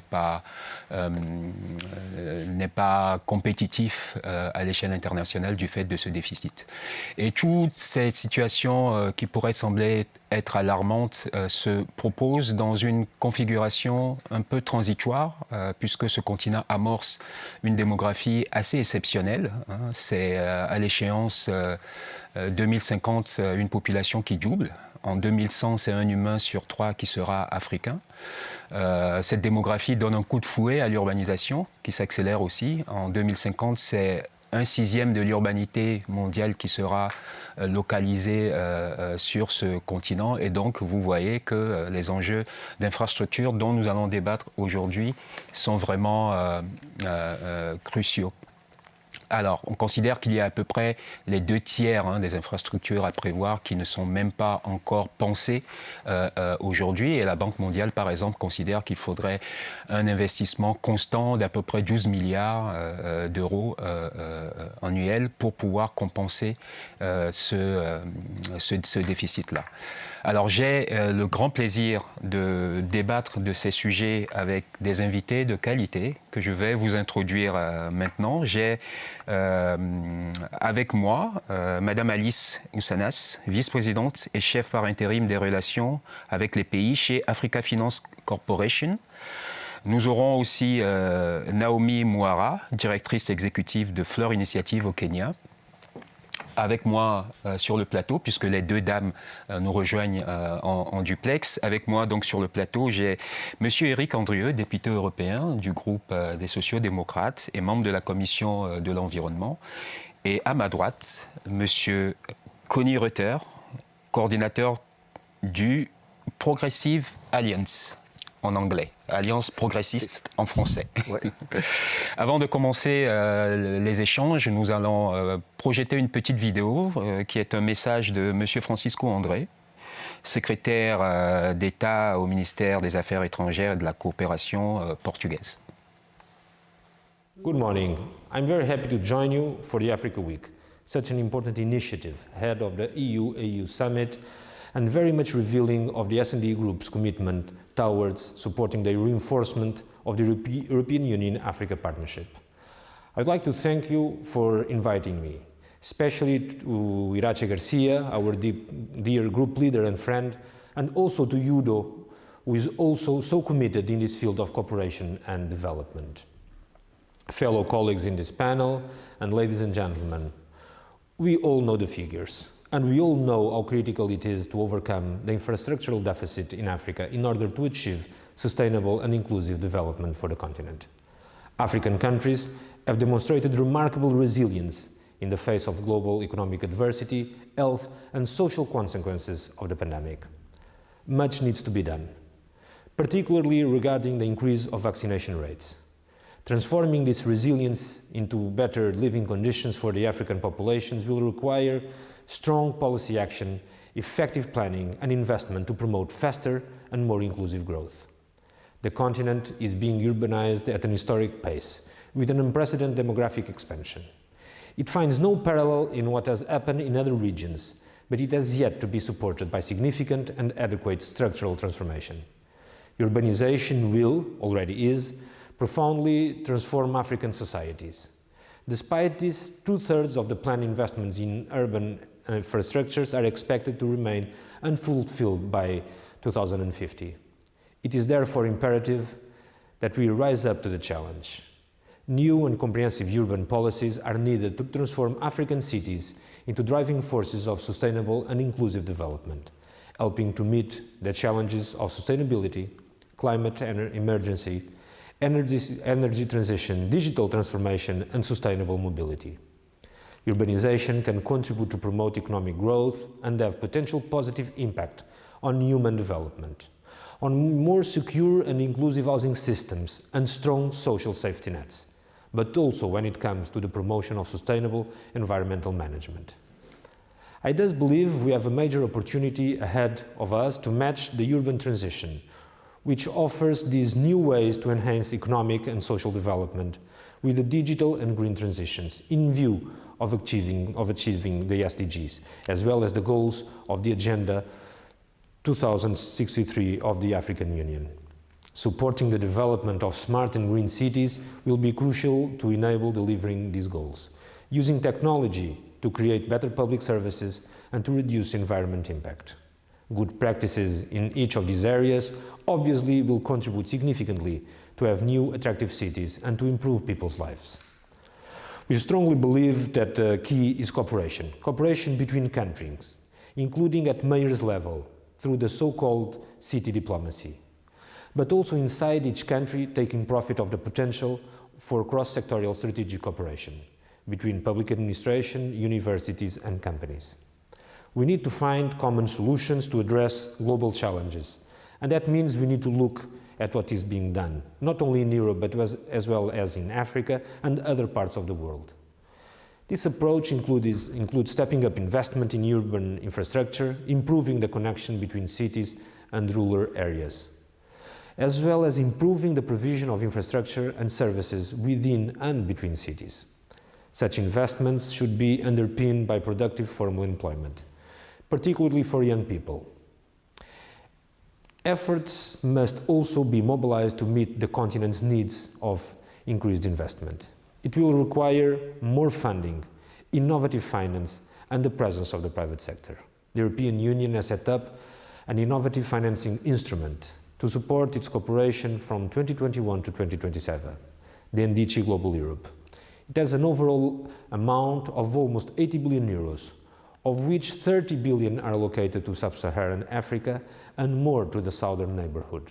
The NDC Global Europe programming process has now been concluded, and several Team Europe initiatives at country, regional and continental levels are being designed to further maximize development impact through the mobilization of additional resources from member states, the European Investment Bank, the European Bank for Reconstruction and Development, and the European Development Financial Institutions. At the same time, the European Commission and our friend Commissioner Jutta Urpilainen launched the Global Gateway, aiming at mobilizing up to 300 billion euros in investments to support a sustainable global recovery in line with our partners' needs. This new European strategy is all about investing in both hard and soft infrastructure to boost smart, clean and secure links in digital, energy and transport, but also to strengthen health, education and research systems across the world while promoting competitiveness and global supply chains. It stands for sustainable and trusted connections that work for people and the planet to tackle the most pressing global challenges. The next European Union-African Union Summit presents, therefore, a unique opportunity to make effective European Union's commitment towards Africa, as well as the consolidation of a partnership that is both fruitful and mutual benefiting. Thank you very much and have a fruitful session. Merci au secrétaire d'État pour son message. Donc on va rentrer dans le vif du débat. Je rappelle avant cela que je suis modérateur pour les conférenciers qui sont avec moi aujourd'hui, mais aussi pour vous qui nous suivrez sur les réseaux sociaux. Et donc l'Africa Week vous donne la possibilité d'intervenir et d'interpeller les panélistes sur Facebook, Twitter et YouTube. Donc n'hésitez pas à poser vos questions. J'aimerais commencer tout de suite par une première interpellation pour Naomi Mouara. Comme je l'ai dit, vous êtes fondatrice et directrice de Flown Initiative qui œuvre pour des transports publics plus sûrs et professionnels au Kenya. Et je pense notamment au fameux Matatu. Est-ce que, considérant que tous ceux qui nous écoutent ne connaissent peut-être pas l'Afrique, vous pourriez, depuis votre pays, nous aider peut-être à mieux comprendre de quoi il s'agit quand on parle de déficit infrastructurel sur ce continent?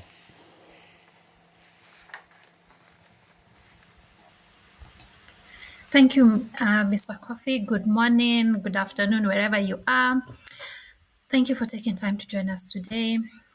And a follow-up to the moderator's question, maybe we could have a conversation. So I invite you to type in the chat or comment box how many of you have been on the African continent, which country did you visit or live in, and based on your experience, what were or are the infrastructure deficit that you experienced? And this is $1 million question. I will try to comprehensively answer the question, but let me start with the obvious. Infrastructure policies and investment influence the daily lives of Africans in various facets of their lives, both socially, health-wise, and financially. And this influence varies based on an individual's socioeconomic status, gender, and sometimes even culture. And so, for example, in my home country, Kenya, a report by Deloitte mentions that 70% of commuters in Kenya use small-size buses or public transport vehicles, as we normally call them matatus, as part of their daily commute. 25% use buses and 39% use motorcycle or a two-wheeler taxi. And in addition, 45% of residents in the capital city walk as part of their daily commute and also part of their last mile connectivity. But then despite walking and public transport being the dominant mode of transport, it is generally the least considered when we come to urban planning and investment. And so you find that the current infrastructure prioritizes the personal car, whose research has shown that occupancy rate is usually on average 2 passengers. And what do I mean by infrastructure priority? It's the way that cities and urban areas and upcoming urban areas prioritize the allocation of parking, which will only serve, as I mentioned, only 30% of the population. Cutting trees as a way to make way for road expansion, as opposed to building safe walking and connected walking lanes, providing tree shades, safe crossings. And in addition to that, providing social public transport amenities such as bus terminus and mass transit system. And so I think going back to the question of what happens when there is a disconnect between transport infrastructure and investment, and especially when this investment do not align with people's day-to-day realities, we find that this further amplifies the inequalities in our societies and sometimes can be a matter of life and death, and in a most cruel way. So, for example, you find that the Kenya National Transport and Safety Authority in 2020 warned that pedestrian fatalities were on the rise in a country that already has one of the highest pedestrian fatality rates in the world. And in addition, still trying to be as comprehensive as possible, Frederick Elbert Foundation in Kenya and Flown Initiative conducted a research study aimed at enhancing research to improve public transport accessibility for people with disability.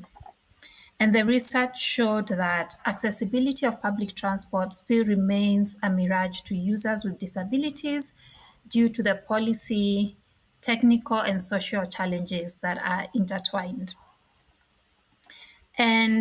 But then despite the high societal costs that I've already mentioned, they still continued increased investment in road space for cars, and this has continued to be a priority for both investors and governments. However, I would like to point out that it's not all gloom. There are commendable efforts being made by African governments. And let me give an example. So I was hosting a friend in Kenya, my dear friend Elsa from Guinea-Bissau. And she told me, Naomi, I don't want to hear you complaining about your country. Your roads are as good as Portugal.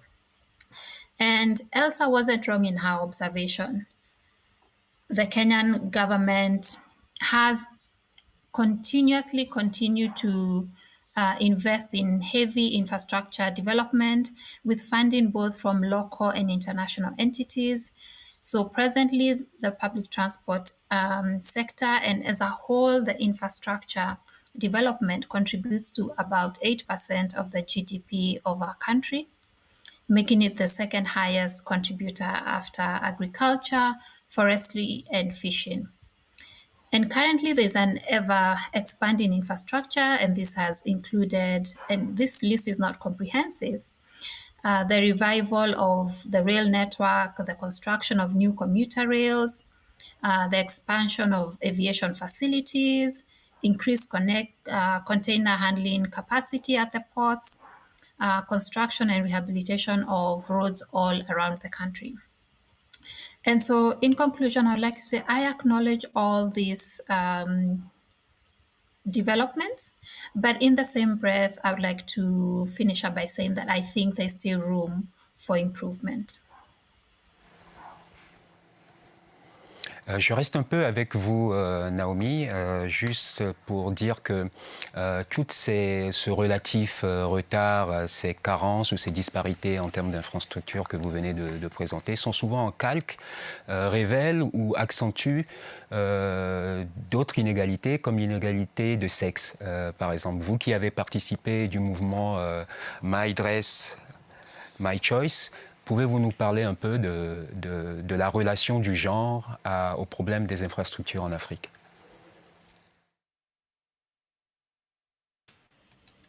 Yeah, thank you for that. I think data, looking at gender disaggregated data has started coming up, where we are seeing more research companies disaggregate data based on gender. And as we know that already women and men experience the world differently, and it's not any different when we look at infrastructure experience. And when we look at infrastructure, it's not just the movement of people from point A to B, either to access jobs, social amenities, and education. But as Flown, we normally say it's a stage where human interactions occur. And for women, most of these interactions are negative. Let me pick one commuter challenge that our research has shown, and this is the issue of sexual harassment. And link this also to the My Dress, My Choice protest, which was protesting the negative experiences Kenyan women experienced using public transport. And specifically the issue of sexual harassment. In a study conducted by Flown, we found out that 88% of women that we reached out to had either experienced or witnessed sexual harassment. But I would like to point out that this is not unique to Kenya. In a study conducted in the US back in 2014, they also found that sexual harassment was the second most common place for street harassment. That figure, as compared to Kenya, that figure in Cairo is even higher, where about 95% of women have been harassed. And so I would like to broadly say that there's not a single transportation where women don't experience this type of harassment. And bringing it back home, Flown Initiative research shows that the commuting challenges have led to a couple of negative ripple effects. One of them being massive financial loss for women, more commute time as they try to avoid dangerous routes, and eventually women drop out of a system that isn't built for them, isn't designed to support their travel needs, and puts them in danger. And that means that instead of women taking easy, environmentally sustainable and affordable transportation to work and other places, they either decline or leave jobs that require commute, and in addition spend their hard-earned money and monies to invest or acquire more expensive modes of transport, which are not, again, sustainable. And so we are optimists. We don't think public transport is a lost cause, but believe that ultimately we can make public transport the preferred mode of transport and workplace for women and their families. Merci Naomi, nous vous retrouverons tout à l'heure lors des échanges. Effectivement, c'est évidemment des sujets qui nous interpellent tous, le monde étant globalement pensé du point de vue des hommes aujourd'hui. La mobilité, qui devrait plutôt être un facteur d'émancipation, ne devrait pas être le secteur qui cristallise au contraire ce genre d'inégalité, et c'est certainement un des aspects en termes d'infrastructure qui devrait mobiliser les créateurs, les inventeurs pour justement essayer de mitiger un maximum ce genre de biais dans ce secteur en particulier des transports et de la mobilité. J'aimerais interpeller maintenant Alice Oussanassi, qui doit être aussi certainement très sensible à ces questions de genre, mais sur le sujet du financement et de l'investissement. J'ai l'impression qu'il y a un paradoxe et qu'on continue quand même globalement à parler de l'Afrique comme un terrain un peu sensible, où le risque est très fort et les intérêts aussi, évidemment, dès qu'il s'agit d'investissement. Mais en même temps, j'imagine que le secteur a au moins l'intuition grâce à ce boom démographique, du gigantesque marché en termes d'infrastructures que va constituer ce continent demain. Pouvez-vous nous aider à débrouiller un peu tout cela, vous qui avez produit un rapport sur le financement des infrastructures en Afrique? Alors, quels fonds il faut? Quels sont les fonds disponibles? Vers quoi les orienter? Qui sont les meilleurs acteurs à mobiliser, etc. Thank you very much, and good afternoon, everyone.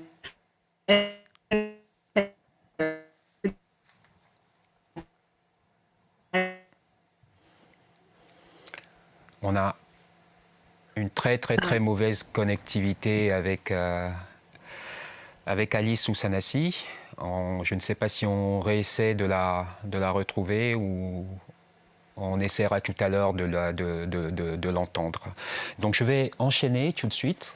J'aimerais faire une transition vers des sujets un peu plus de durabilité avec vous, Éric Andrieux. Ce n'est pas complètement déconnecté de la question du genre. J'essaierai de placer cette subtilité après.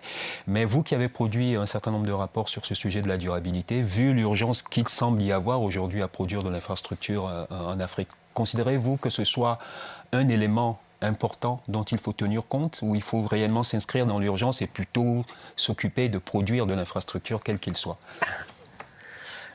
Écoutez, non, je pense d'abord merci. Donc, merci de votre question, merci de l'invitation, merci au groupe de produire ces échanges pour mieux comprendre la situation et les enjeux du partenariat. Non, moi je regarde votre question, je fais partie de ceux qui pensent aujourd'hui qu'on ne peut pas faire fi de la vision à long terme. On ne peut pas se contenter d'une succession de politiques publiques court-termistes, les politiques court-termistes succédant aux politiques court-termistes, Parce qu'en cela, l'expérience aidant, ça montre bien que ça ne produit pas du développement dès lors qu'on se met d'accord sur le terme développement. Moi, je crois qu'il y a un nouvel élément qui entre en jeu aujourd'hui, mais c'est pas récent, et finalement, en filigrane, vous l'avez dit dans vos propos et dans la question, c'est la question de l'enjeu climatique. Et la question de l'enjeu climatique, comme celui de la pandémie, on le voit aujourd'hui, on est en pleine pandémie, on voit bien qu'on est soumis à des questions non pas d'ordre local donc, ou régional ou national, mais on est soumis à des enjeux mondiaux dans lesquels, bien sûr, évidemment, et ô combien le continent africain doit être partie prenante et doit participer comme un élément de réponse majeur à ces défis mondiaux. La question du réchauffement climatique, elle nous oblige, tous autant que nous sommes, à participer finalement de la réduction de l'émission des gaz à effet de serre en particulier, mais aussi de la prise en compte de la biodiversité, de tous les déséquilibres que nous avons produits ces 40 ou 50 dernières années. Et l'Afrique, au regard de son histoire, et au regard d'un défi que celui du défi démographique, vous l'avez fait allusion dans vos propos introductifs, doit réellement être prise en considération par rapport à cet enjeu mondial. Mais pas en considération, je crois, comme nous l'avons fait par le passé, c'est-à-dire qu'on est sur des logiques pour les Européens ou pour certains États membres qui composent l'Union européenne, des logiques postcoloniales, j'ai envie de dire, donc où le rapport que je qualifierais de dominant-dominé n'a pas totalement disparu, mais c'est une véritable logique de partenariat, parce que l'objet est commun. La question du climat, elle n'est pas plus africaine qu'elle est européenne, qu'elle est américaine, qu'elle est russe, donc, ou qu'elle est chinoise ou japonaise ou indienne. Et que ça nous oblige finalement à reconsidérer nos pratiques et nos modes de partenariat. Et de ce fait, si l'on veut ne pas commettre, je ne vais pas parler d'erreurs, mais des errements du passé, je veux dire, c'est comme ça, d'ailleurs, qui sont, pour ma part en tous les cas, et ce que j'ai envie de dire aujourd'hui, c'est qu'ils sont encore présents aujourd'hui, c'est qu'il faut qu'on fasse preuve d'humilité en la matière. Et qu'il ne suffit pas d'investir pour que les investissements répondent aux objectifs. Et moi, je crois qu'il faudrait commencer déjà par faire une véritable évaluation de ce que nous avons produit les uns et les autres sur ce continent-là. Mais pas que sur celui-là, mais celui-là en particulier, puisque c'est l'objet qui nous occupe aujourd'hui. Ça fait des années que le continent européen, à diverses échelles, donc, participe des investissements, des infrastructures, promet beaucoup, participe un peu, je veux dire ça comme ça pour faire vite. Ça fait plus de 20 ans maintenant que les Chinois, eux, ne font pas que promettre, mais ils participent beaucoup, ils investissent beaucoup sur le continent. Ce qui serait intéressant, c'est de voir si les investissements produits aujourd'hui répondent finalement aux enjeux de pauvreté, aux enjeux d'inégalité, donc évaluer si ce qui a été produit répond en matière éducative, de santé publique, de mobilité, comme on vient de l'entendre, donc, ou de développement économique, aux questions du continent européen. Et moi je pense que de ce point de vue-là, il faut à la fois, c'est mon sentiment, faire une évaluation de ce que nous avons produit, et ensuite faire, j'ai envie de dire, avec beaucoup d'humilité, faire ou construire un projet commun. C'est-à-dire, je le redis, l'objectif central, il est le climat. Et donc, on ne peut pas répondre aux enjeux climatiques en répondant par des politiques court-termistes, quoi. Et donc, on ne peut qu'y répondre, c'est mon sentiment, que par une vision à long terme. Donc, et de ce fait, ça veut dire que peut-être ça va appeler de la planification pour réorienter certains investissements, et nous savons qu'il en faut beaucoup, donc, mais peut-être que les investissements de demain ne seront pas les mêmes qu'hier. Donc, et pour cela, et si on veut être efficient, ça appelle à des nouvelles modalités de partenariat, tel est mon point de vue. On reviendra, je l'espère, qu'on en aura le temps, sur le dynamisme chinois, les promesses européennes, et aussi sur est-ce que cette capacité de planifier du temps long est réellement politique. Est-ce que vous qui êtes député, est-ce que c'est quelque chose qui est possible dans la configuration du politique. Et pour peut-être préciser cette question, je suis arrivé, moi, au sujet des bassins hydriques en m'intéressant un peu à tout ce dont on a parlé tout à l'heure en termes d'infrastructures, en considérant l'accès à la ressource d'eau, mais aussi à la mobilité, pour dire que ces bassins hydriques, je prends par exemple l'exemple du fleuve Sénégal, qui traverse la Guinée, le Mali et le Sénégal, et cristallise aujourd'hui un certain nombre de conflits entre ces trois pays. Alors que si on faisait en quelque sorte exploser ces contraintes territoriales qui de toute façon n'ont pas vraiment de valeur au vu de ce qui est l'anthropologie profonde de ces contextes. On pourrait imaginer des programmes très ambitieux de circularité, de mobilité à l'échelle du continent. Mais est-ce que cette sorte de vision un peu panafricaine intégrée qui serait peut-être une des solutions pour déployer de l'infrastructure moins agressive pour l'environnement, parce que circuler en s'appuyant sur ces grands bassins hydriques pourrait être une bonne solution pour l'Afrique. Comment comment ces grandes visions très créatives peuvent s'accommoder du politique et de la force du politique? Ben, je vais revenir sur mon propos liminaire, c'est-à-dire qu'il y a, et c'est assez récent finalement, dans la temporalité que l'on vient de vivre, pendant très longtemps, et le monde est ainsi fait, donc chacun a eu tendance dans son État membre, dans sa région, dans sa commune, donc, à voir, comme on le dit en français, midi à sa porte finalement. Et chacun a construit au coup par coup, step by step, comme on le dit ici, donc des éléments de développement. Je ne vais pas remettre en question la bien-pensance de chacun, mais dans tous les cas, ça s'est fait, je dirais, morceau après morceau, quoi. Et aujourd'hui, nous sommes dans une configuration nouvelle, j'ai envie de dire, dans une contemporanéité du développement du monde qui est tout à fait récente finalement, dans la conscience politique. Donc il faut certainement un peu de temps. Qu'est-ce que je veux dire par là? C'est qu'on voit bien que les curseurs se déplacent. Je parlais en tant qu'Européen. Au niveau de la construction de l'Union européenne, donc, on a bien vu qu'il y a eu, c'est fait étape par étape, il y a l'enjeu du marché intérieur qui a dominé ces 30 dernières années.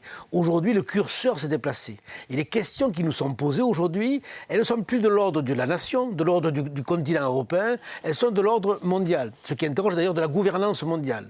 Et que l'on parle de pandémie aujourd'hui, que l'on parle de climat, que l'on parle de migration, nous savons tous les uns et les autres que nous n'y pourrons, et vous parlez du genre tout à l'heure, c'est une question aussi qui est géopolitique, nous n'y pourrons y répondre que dès lors qu'il y aura, je parle d'humilité à nouveau, l'humilité de cette conscience commune, quoi. C'est-à-dire que ces sujets-là nous interrogent à tous. La pandémie ne sera résolue que dès lors que le vaccin sera accessible à tout un chacun dans toutes les parties du monde. C'est pour ça que je parle beaucoup, moi, de la levée des brevets. C'est un sujet peut-être qu'on va aborder, mais il sera abordé, je crois, dans une table ronde tout à l'heure en particulier. Mais ce n'est pas des questions, anciennes, quoi. Et pour revenir à votre projet hydrique, ça veut dire qu'il faut que les notions de territoire se mettent au service du projet commun. Et que la question du sens du commun, qui a disparu ces 30 dernières années au bénéfice d'une vision très libérale du monde, où on a pensé que le marché allait tout régler et qu'effectivement on allait, mais qui n'a produit finalement, je le disais hier également, que de l'individualisme et du repli sur soi, ne peut pas participer d'un projet en devenir. Et que les questions hydriques que vous posez, qui est une question majeure, mais qui est vraie, la gestion de la ressource, elle est vraie dans tous les continents donc, de ce monde-là. Aujourd'hui, il faut qu'on se mette, je crois, au regard de tous les rapports du GIEC que nous lisons les uns et les autres, mois après mois ou trimestre après trimestre, il faut que nous nous mettions dans une perspective que le monde à construire est un monde nouveau. Et en cela, peut-être, le continent africain a une clé, peut-être, je dis peut-être alors que j'en suis sûr, a une clé à jouer. C'est-à-dire qu'on doit se mettre dans cette contemporanéité où les réponses qu'on n'a pas su amener hier à ce continent-là, nous devons les construire ensemble pour demain. Et lorsqu'on parle de ville intelligente, lorsqu'on parle de rapport entre les femmes et les hommes, donc d'un territoire, ça doit s'imaginer avec un nouveau regard porté sur le monde. Et ce regard-là, il est nouveau parce qu'il est obligatoire. Ouais. La question du réchauffement climatique, nous ne pourrons pas y échapper et ça va impacter toutes nos politiques, qu'elles soient privées ou qu'elles soient publiques. Vous avez parlé de quelque chose qui est une grosse contrainte, qui est le marché quand même. Et là-dessus, donc j'espère qu'on va pouvoir entendre Alice Oussanassé sur donc le financement, le potentiel financement de ces infrastructures, comment mobiliser le financement, quel financement peut-on faire sans ce que vous appelez le marché, etc. Il semblerait que Mme Alice Oussanassé ne soit toujours pas joignable. Je vais donc passer directement à vous, Monsieur Conny Reuter, pour embrayer sur la question de l'urbanité. Alors j'ai parlé de panafricanisme tout à l'heure, c'est un peu aussi l'urbanité qui va nous y amener parce qu'on nous projette pour très bientôt, dans une échéance de 20-30 ans, des villes-régions. On parle par exemple d'une ville unique, par exemple, qui irait de Lagos à Abidjan, avec évidemment des problèmes environnementaux dont on a un peu parlé tout à l'heure, parce que si ces villes se produisent sur le modèle occidental, ils vont formidablement accélérer ce qu'on appelle l'anthropocène, évidemment, mais surtout des gros problèmes de comment on va pouvoir faire ville dans les configurations où les villes se proposent à cette échelle-là. Bonne question, comme on dit en français. I will continue in English. Well, first of all, thank you very much for the invitation to the Social Democratic Group of the European Parliament, to my friends and comrades Irache, Udo and Eric and others who mobilize every year on the Africa Week. Well, I'm not African, I'm European, but I have a particular responsibility now, being the global coordinator of Progressive Alliance. For those who not immediately refer to Progressive Alliance, just to let you know, the Progressive Alliance has been created in 2013 as the global cooperation platform of social democratic and socialist parties worldwide. So although being European, through the Progressive Alliance, we work with the member and sister parties on all continents. And indeed, the question which is on the table here, which is a question of landscapes and development of sustainable cities, infrastructural deficits, it's a global question. Whether you are in Rio de Janeiro, whether you are in Santiago de Chile, whether you are in Ciudad de Mexico, or whether you go to Lagos, to Abidjan, to Kinshasa, Khartoum, or Mumbai, there are similarities. And I think it is very good, like Eric said it before. I think we as Europeans, in particular, ahead now of another EU-Africa summit, where you have a lot of great declarations, like in all summits, which are immediately forgotten once the summit is over, and which are not always translated in concrete policies. Perhaps now, if we understand that there is a need for humility, and also to understand where are the problems, and to find a balance between immediate problems that need to be resolved now and an anticipation to what will happen in the next 50 or 100 years. You said it in your introductory remarks. We will have in 100 years, one citizen of this globe will be African. Do we understand what it means? We will have the doubling of the population on the African continent. We will have a reduced demography in other parts, even Asia, also and in particular Europe. So do we really have the opportunity, do we take the necessary time to have an understanding of what were the mistakes of urbanization policies, also in Europe? Yeah? Look to Paris region, look to the banlieue. You solved a question like housing and you created new social problems. Infrastructure is there, electricity is there, water is there, but there is a big social problem behind. And I think this time we should not lose the opportunity really to invest in a strategy which is based on the lessons from the past and which in the same time is able to anticipate. Well, as a German social democrat, for sure, I always refer to Willy Brandt. And what I always find very shocking in a way is if you read the North-South report where Willy Brandt was the author 40 years ago, and you think the time we lost in 40 years, that means all what already was analyzed 40 years ago for development policies, including also urban development, and for the North-South relation, I think we missed many, many opportunities. So what's at stake? I think for all these great cities, well, we will see an evolution, and I was looking to some figures where will be the biggest African cities in 2100. Well, none of us will live anymore, I suppose, at that time. But, well, Lagos is supposed to have a population for more than 80 million. So then we can understand what this means for access to water, for access to sanitation, for the question of electricity, and like our friend earlier said it, with the example from Kenya, the question for mobility. Because what we have lost also is the possibility to understand, is the understanding that we need to promote the general interest and the public interest. There are a lot of initiatives in development policies which are nice, which are fine, and I was myself during 50 years Secretary General of an NGO network. But the general interest, take the example of the river that is crossing 3 or 4 countries. Who is taking the water off? Who will use it? Who will not be able to use it? How can we create this common understanding that there are common challenges, we need common answers? And I think it is very clear, at least for us in the Progressive Alliance, that at least whatever question you take out separately, it is a social question in the end. because the question of transport is a social question with a gender dimension also, as we heard earlier. There is the question of safety in transports for women, which is also in Europe sometimes a problem, but in particular in Africa, Asia and Latin America, it's a big problem and we do not speak about.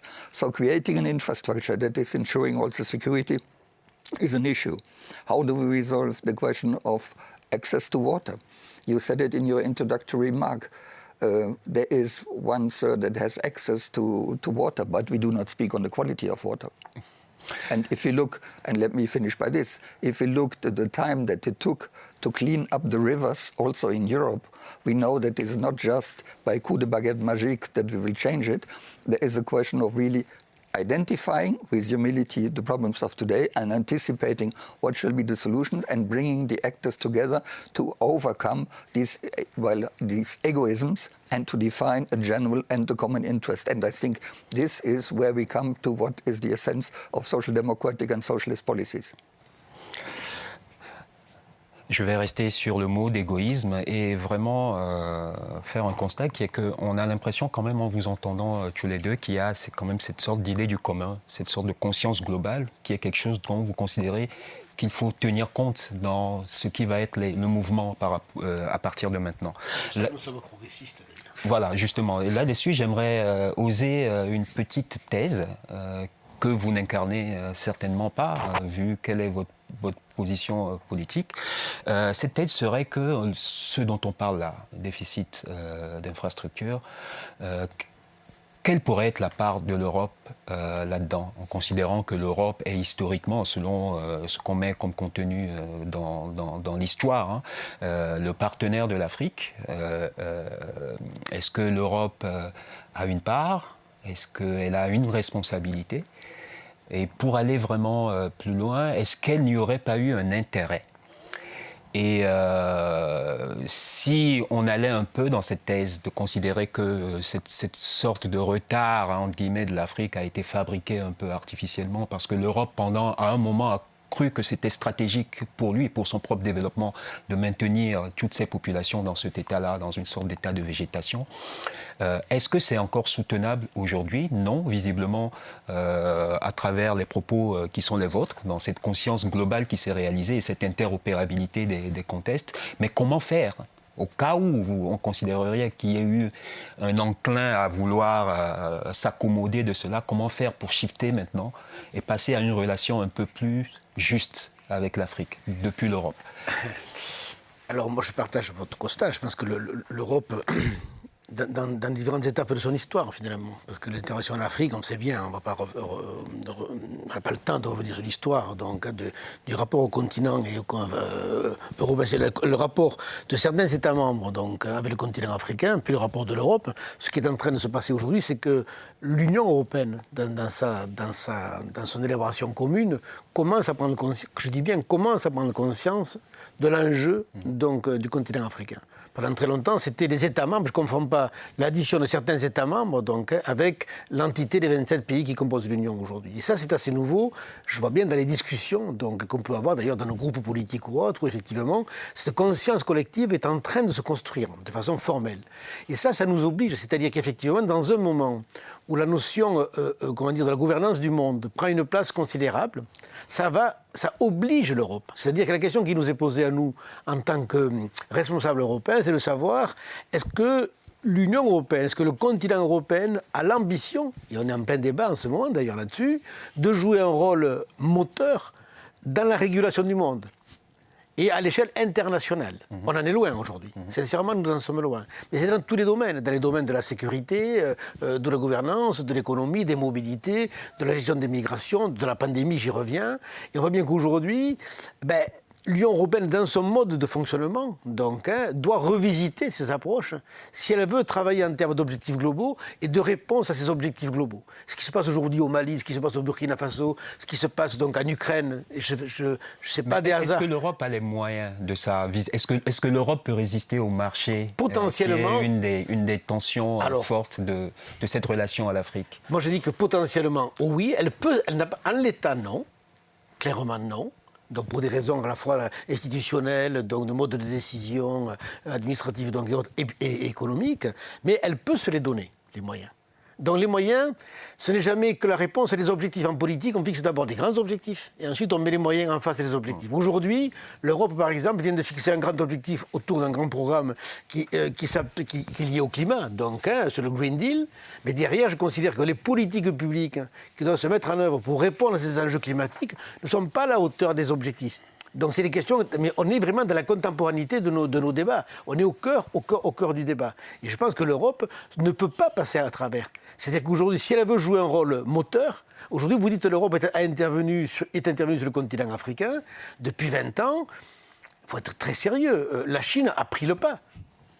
Mais je ne parlerai pas d'abandon, mais parce que les logiques n'étaient pas les mêmes. Et vous avez raison en disant, je dis souvent, mais à qui profite le crime? Soyons simples dans nos questionnements.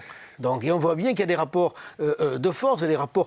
Comment on peut imaginer aujourd'hui, encore au XXIe siècle, que le continent le plus riche du monde, en ressources, et c'est rien de le dire donc, rassemble la population la plus pauvre du monde. C'est un dilemme auquel il nous faut répondre. Et il faut que politiquement, on arrête de faire des faux semblants. Je ne dirais pas qu'on a joué, ce ne serait pas heureux ni élégant de le dire comme tel. Mais aujourd'hui, ce qui est certain, c'est que nous sommes confrontés à un objectif commun, qui est l'enjeu climatique. Et que là, on ne peut plus faire semblant de conduire des politiques publiques. On ne fera pas forcément ça uniquement avec l'argent public. Il faut aller chercher du partenariat avec les partenaires privés. Mais si on veut aller avec les partenaires privés, il faut qu'au préalable, nous soyons en capacité de définir des véritables objectifs. C'est-à-dire que la notion, par exemple, de bien public, vous parliez de l'eau tout à l'heure, doit être posée ô combien dans les débats politiques. Qu'est-ce qui est bien public et qu'est-ce qui n'est pas bien public? En fait, ça veut dire qu'il faut que le politique reprenne sa place du politique dans un monde qui s'est ô combien financiarisé ces 40 dernières années et qui a échappé aux politiques. Je crois qu'il faut avoir l'humilité de le dire aussi, globalement. Donc ça, c'est des enjeux auxquels nous serons dans l'obligation de répondre donc, dans les décennies à venir. Nous n'avons pas renoncé à entendre Alice Hussanas. On espère qu'on l'aura dès que sa connexion sera meilleure.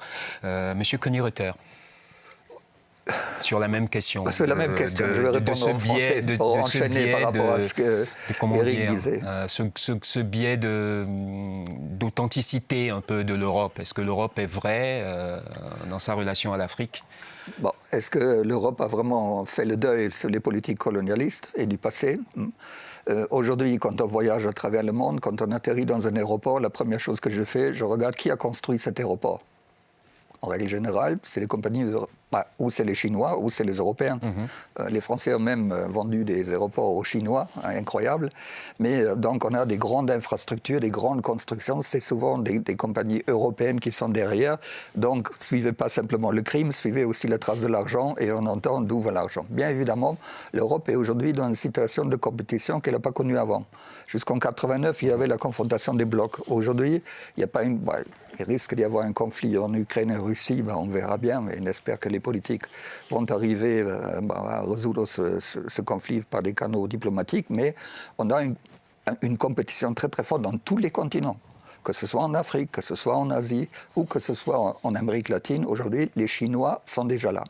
Je vous donne un exemple de notre continent. En Argentine, tous les ports appartiennent déjà aux Chinois. Quand on regarde, l'autre jour, je ne vais pas citer tous les noms, mais quand on regarde une carte de l'Afrique, des ports, avec des investissements chinois, ce n'est pas des Européens, c'est des Chinois. Et nous critiquons toujours, et à juste titre, les politiques commerciales de l'Union européenne. Il y a des grands mouvements civiques, aussi des ONG qui sont derrière, et personne ne parle jamais des politiques chinoises. Je crois que c'est une erreur. Donc maintenant, il me semble qu'il y a une opportunité à comprendre que l'Europe, avec un égoïsme qui serait simplement développer des politiques commerciales, des partenariats dans l'intérêt de l'Europe, ça ne va plus marcher. Et je crois là, il y a peut-être une chance pour un changement culturel. Je ne veux pas utiliser le mot révolution culturelle parce que ça a coûté beaucoup de vie en Chine, mais d'un changement culturel. Et justement, à la fois la crise climatique, le changement climatique et la pandémie, on sent un petit peu que c'est un momentum politique où la question de l'intérêt général et de la solidarité revient. Avec Eric, qui a soutenu la campagne que nous on avait lancée comme Alliance progressiste pour l'ouverture des brevets, pour assurer et permettre la vaccination de tous en n'importe quel coin du monde, ça restait encore très très contesté parce qu'on protégeait aussi le Nord avec ses brevets. Et donc le partenariat de l'Afrique, on dit toujours on est partenaire, l'Europe et tout ça, mais mettons ça à la preuve par des politiques très très concrètes qui soient vraiment à la fois dans l'intérêt du continent africain et de l'Europe, dans un intérêt général. Mais cela, et je me permets de le dire parce que ce n'est pas toujours prononcé, mais on a aussi un problème qui s'appelle corruption, que certains appellent redistribution des richesses. Une fois, sur votre continent, quelqu'un m'a dit « Oui, vous, les sociaux-démocrates, vous critiquez toujours la corruption, mais en fait, vous parlez de la redistribution des richesses. Ce que vous appelez redistribution des richesses, ce que chez nous, vous appelez corruption. » J'ai dit « Attention, il y a un malentendu très, très profond. » Et je crois, effectivement, on a besoin, et on compte sur la jeune génération, qui défend l'intérêt général et qui défend aussi l'idée d'une bonne gouvernance. Et je crois qu'aujourd'hui, les problèmes sont tels, sont colossaux, sont énormes, sont gigantesques, qu'on ne peut plus se permettre à développer dans son petit coin, au bénéfice d'un petit groupe, d'amis ou d'autres, de trouver des solutions. Le transport, l'électricité, tout, ne doit pas être privatisé, ça doit être public, géré par un organisme public. Malheureusement, en Europe, on n'a pas toujours donné le bon exemple, mais on est revenu là-dessus. Donc je crois, à la fois, si on tire les leçons des erreurs qui ont été commises ici et dans d'autres régions du monde, on trouvera des bons exemples. Et moi, je dirais, par exemple, pour résoudre le problème des transports des grandes villes en Afrique, regardez pas l'Europe. Regardez Bogota. Regardez comment la ville vous me de Bogota... donnez l'opportunité, avec le sujet des transports et aussi de la corruption, de retourner à Naomi Mouara et d'entendre une Africaine sur toute une série de points là qui ont émergé. D'abord, effectivement, il y a des biais qui sont foncièrement africains, celui de la corruption. J'aimerais bien que Naomi s'exprime là-dessus, mais aussi sur cette menace qu'on nous propose, que les Européens nous proposent, qui est la Chine. Est-ce que, Naomi, vous ne pensez pas, par exemple, que, comme certains sont tentés de le faire, l'Afrique pourrait jouer sa carte, essayer de rabattre les cartes, justement, en profitant de cette sorte de confrontation avec l'arrivée de la Chine, de la Russie, etc., pour essayer de tirer son épingle du jeu? Est-ce que c'est des postures, des stratégies qui vous semblent être porteuses? Yeah, thank you for that question and also the insights shared by other panelists. I think as an Africa, we are really in a tricky situation, especially as citizens who we feel that we are helpless when it comes to our leaders and the debts they take in terms of, or should I say, in the name of investing in infrastructure. So we've had an incident, for example, where Kenyans on Twitter were against the IMF debt to Kenyan, but as you can tell from that incident, nothing changed, that Kenya still got the loan. And so I think given the way maybe somebody who's not African sees the situation, is that there is development, but there is a dark side to that development. And for example, as a Kenyan, when I look at how much taxes I pay, they're even higher than most countries. I think it's even higher than most, I think definitely the United States and some European countries. We have some of the highest corruption scandals, but there is no accountability, right? And even I think development agencies have tried to put measures in place in order to curb corruption, but that has not really yielded a lot of results. And so I think as an African, I can conclude that it's a catch-22. Do we want development, and do we get in development at the expense of our future earnings in terms of now, for example, Kenya is highly overtaxed. And as we say, you can't overtax yourself out of debt. But that has fallen on deaf ears to our Kenyan government. And so, as I mentioned, it's a catch-22 where yes, we have development, but with it comes the darker side of debt that we are unable to pay. Merci beaucoup, Naomi Moura. Je vous donne encore 1 minute chacun, messieurs, si vous voulez ajouter un petit mot conclusif. Commençons par vous, Éric Andrieux.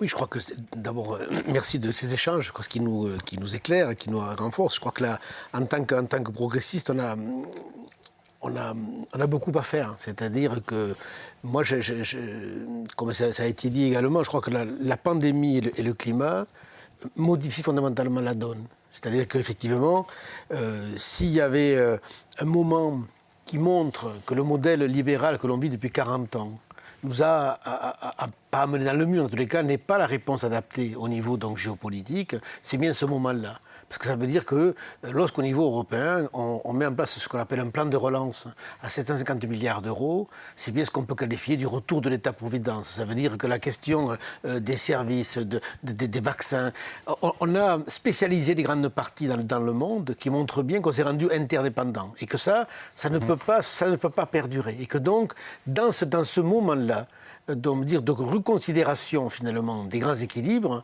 et où on est passé d'une phase bipolaire à un monde multipolaire dans lequel la Chine prend une part importante, il faut qu'on reconsidère le rapport des uns avec les autres. Et que ce qui nous rassemble, c'est effectivement les questions des droits humains, c'est les questions des solidarités, les questions de l'équilibre, cesser ces concentrations de richesses donc éhontées qui sont totalement inacceptables, intervenons vraiment sur les enjeux de pauvreté et de solidarité et des réponses aux inégalités, ici et ailleurs. Et je pense que cette notion-là doit nous animer au plus profond de notre engagement politique et qu'on soit partenaire avec des acteurs privés, why not, j'ai envie de dire, mais au préalable, définissons-nous le politique, donc les enjeux du commun, les enjeux du public qui doivent nous animer, donc, et c'est ce que nous faisons au quotidien. Mais le combat est engagé, le débat est engagé, disons ça comme ça plutôt, avant que le combat arrive, mais le combat va arriver, et dans ce combat-là, je pense qu'il faut que les valeurs soient au rendez-vous. Et nous avons la responsabilité, en tant que passeurs d'histoire finalement, de poser les valeurs au cœur de nos débats en devenir. Merci beaucoup. Merci à vous. Yes, now we were speaking on the catch-22 situation, and yes, she's absolutely right. Once we have given the definition of a strategic project that is in the general interest, that the new generation is taking, well, the ownership of a development which can only be sustainable. And I think we have not outspoken the term, but sustainable development is the reply to the pandemic, is the reply to the question also of that transforming the urban landscapes. Everything is under this heading, and I think we break it down into policy steps. But the catch-22 will only be solved if we understand that we need sustainable investments in infrastructure, in electricity, in health infrastructure, in social infrastructure and everything. But this has also precondition. And the precondition to solve this catch-22, in my understanding, is the question of something which has been a huge movement some 10, 50 years ago, which will certainly come back, which is a popular movement on the question of the debt eradication. I think we will not continue to speak on investments and developments and partnerships with the African continent or other continents if we do not attack this crucial question, because if not, there is not enough margin de maneuver for really investment policies, because you need a combination of public investment and private capital under a value-driven political project, and I think Social Democrats are able to define this project. And it is not the question of which continent you are. We are united by values, and we are united by a political vision. And so this is now the work begins. It will be hard, and we need the next generation. Merci, Reuter. Je vous remercie tous d'avoir participé à ce débat. On n'a pas pu parler d'investissement, ce qui est un tort qu'on réparera au prochain Africa Week. On n'a pas non plus parlé de digital. En termes d'infrastructure, je pense qu'il y a beaucoup de choses qui se reconfigurent dans cette dimension-là. Mais on a réussi, et je pense que l'essentiel peut être résumé en cela, à parler de durable. Je pense que si je devais conclure que nous devons faire le pari d'infrastructures vertes et que c'est peut-être dans cet espace-là, puisque c'est là que semble se réaliser une sorte de conscience globale, que pourra se développer une nouvelle relation un peu plus équitable, égalitaire entre l'Europe et l'Afrique, ou en tout cas où les tensions et les tentatives de reproposer des formes anciennes, entre guillemets, moins éthiques pourraient être mitigées. Mais c'est aussi la proposition des infrastructures vertes peut être une possibilité pour le continent lui-même de se prendre en main, en mobilisant notamment des low-tech. C'est un nouveau univers à créer, à reformuler, et il y a peut-être plus d'opportunités de repenser aussi le financement, etc. Mais c'est surtout, de mon point de vue, un secteur à investir parce qu'elle permet aussi de régler tous les autres problèmes, puisque c'est aussi les populations marginalisées, les populations autochtones, les femmes aussi, qui sont les premières en réalité en charge de ces questions climatiques. Merci encore d'avoir participé à ce débat. Je vais vous libérer dès que j'aurai annoncé la suite du programme. Donc entre 14h et 15h, vous pourrez suivre en ligne une performance musicale en direct avec des groupes de musique des pays africains. Puis de 15h30 à 17h30, une conférence politique de haut niveau sur l'Union européenne et l'Afrique et comment interroger les disparités de partenariat pour tendre vers une ère post-pandémique. Je rappelle aussi que donc, vous pourrez visiter à partir de demain l'exposition Communalis que j'ai eu la chance de monter en appui avec le Fab Lab de l'Université libre de Bruxelles et que vous pourrez aussi la visiter à partir de demain en ligne grâce à un QR code sur le site de l'Africa Week. Merci. Merci à vous. Bravo. Merci.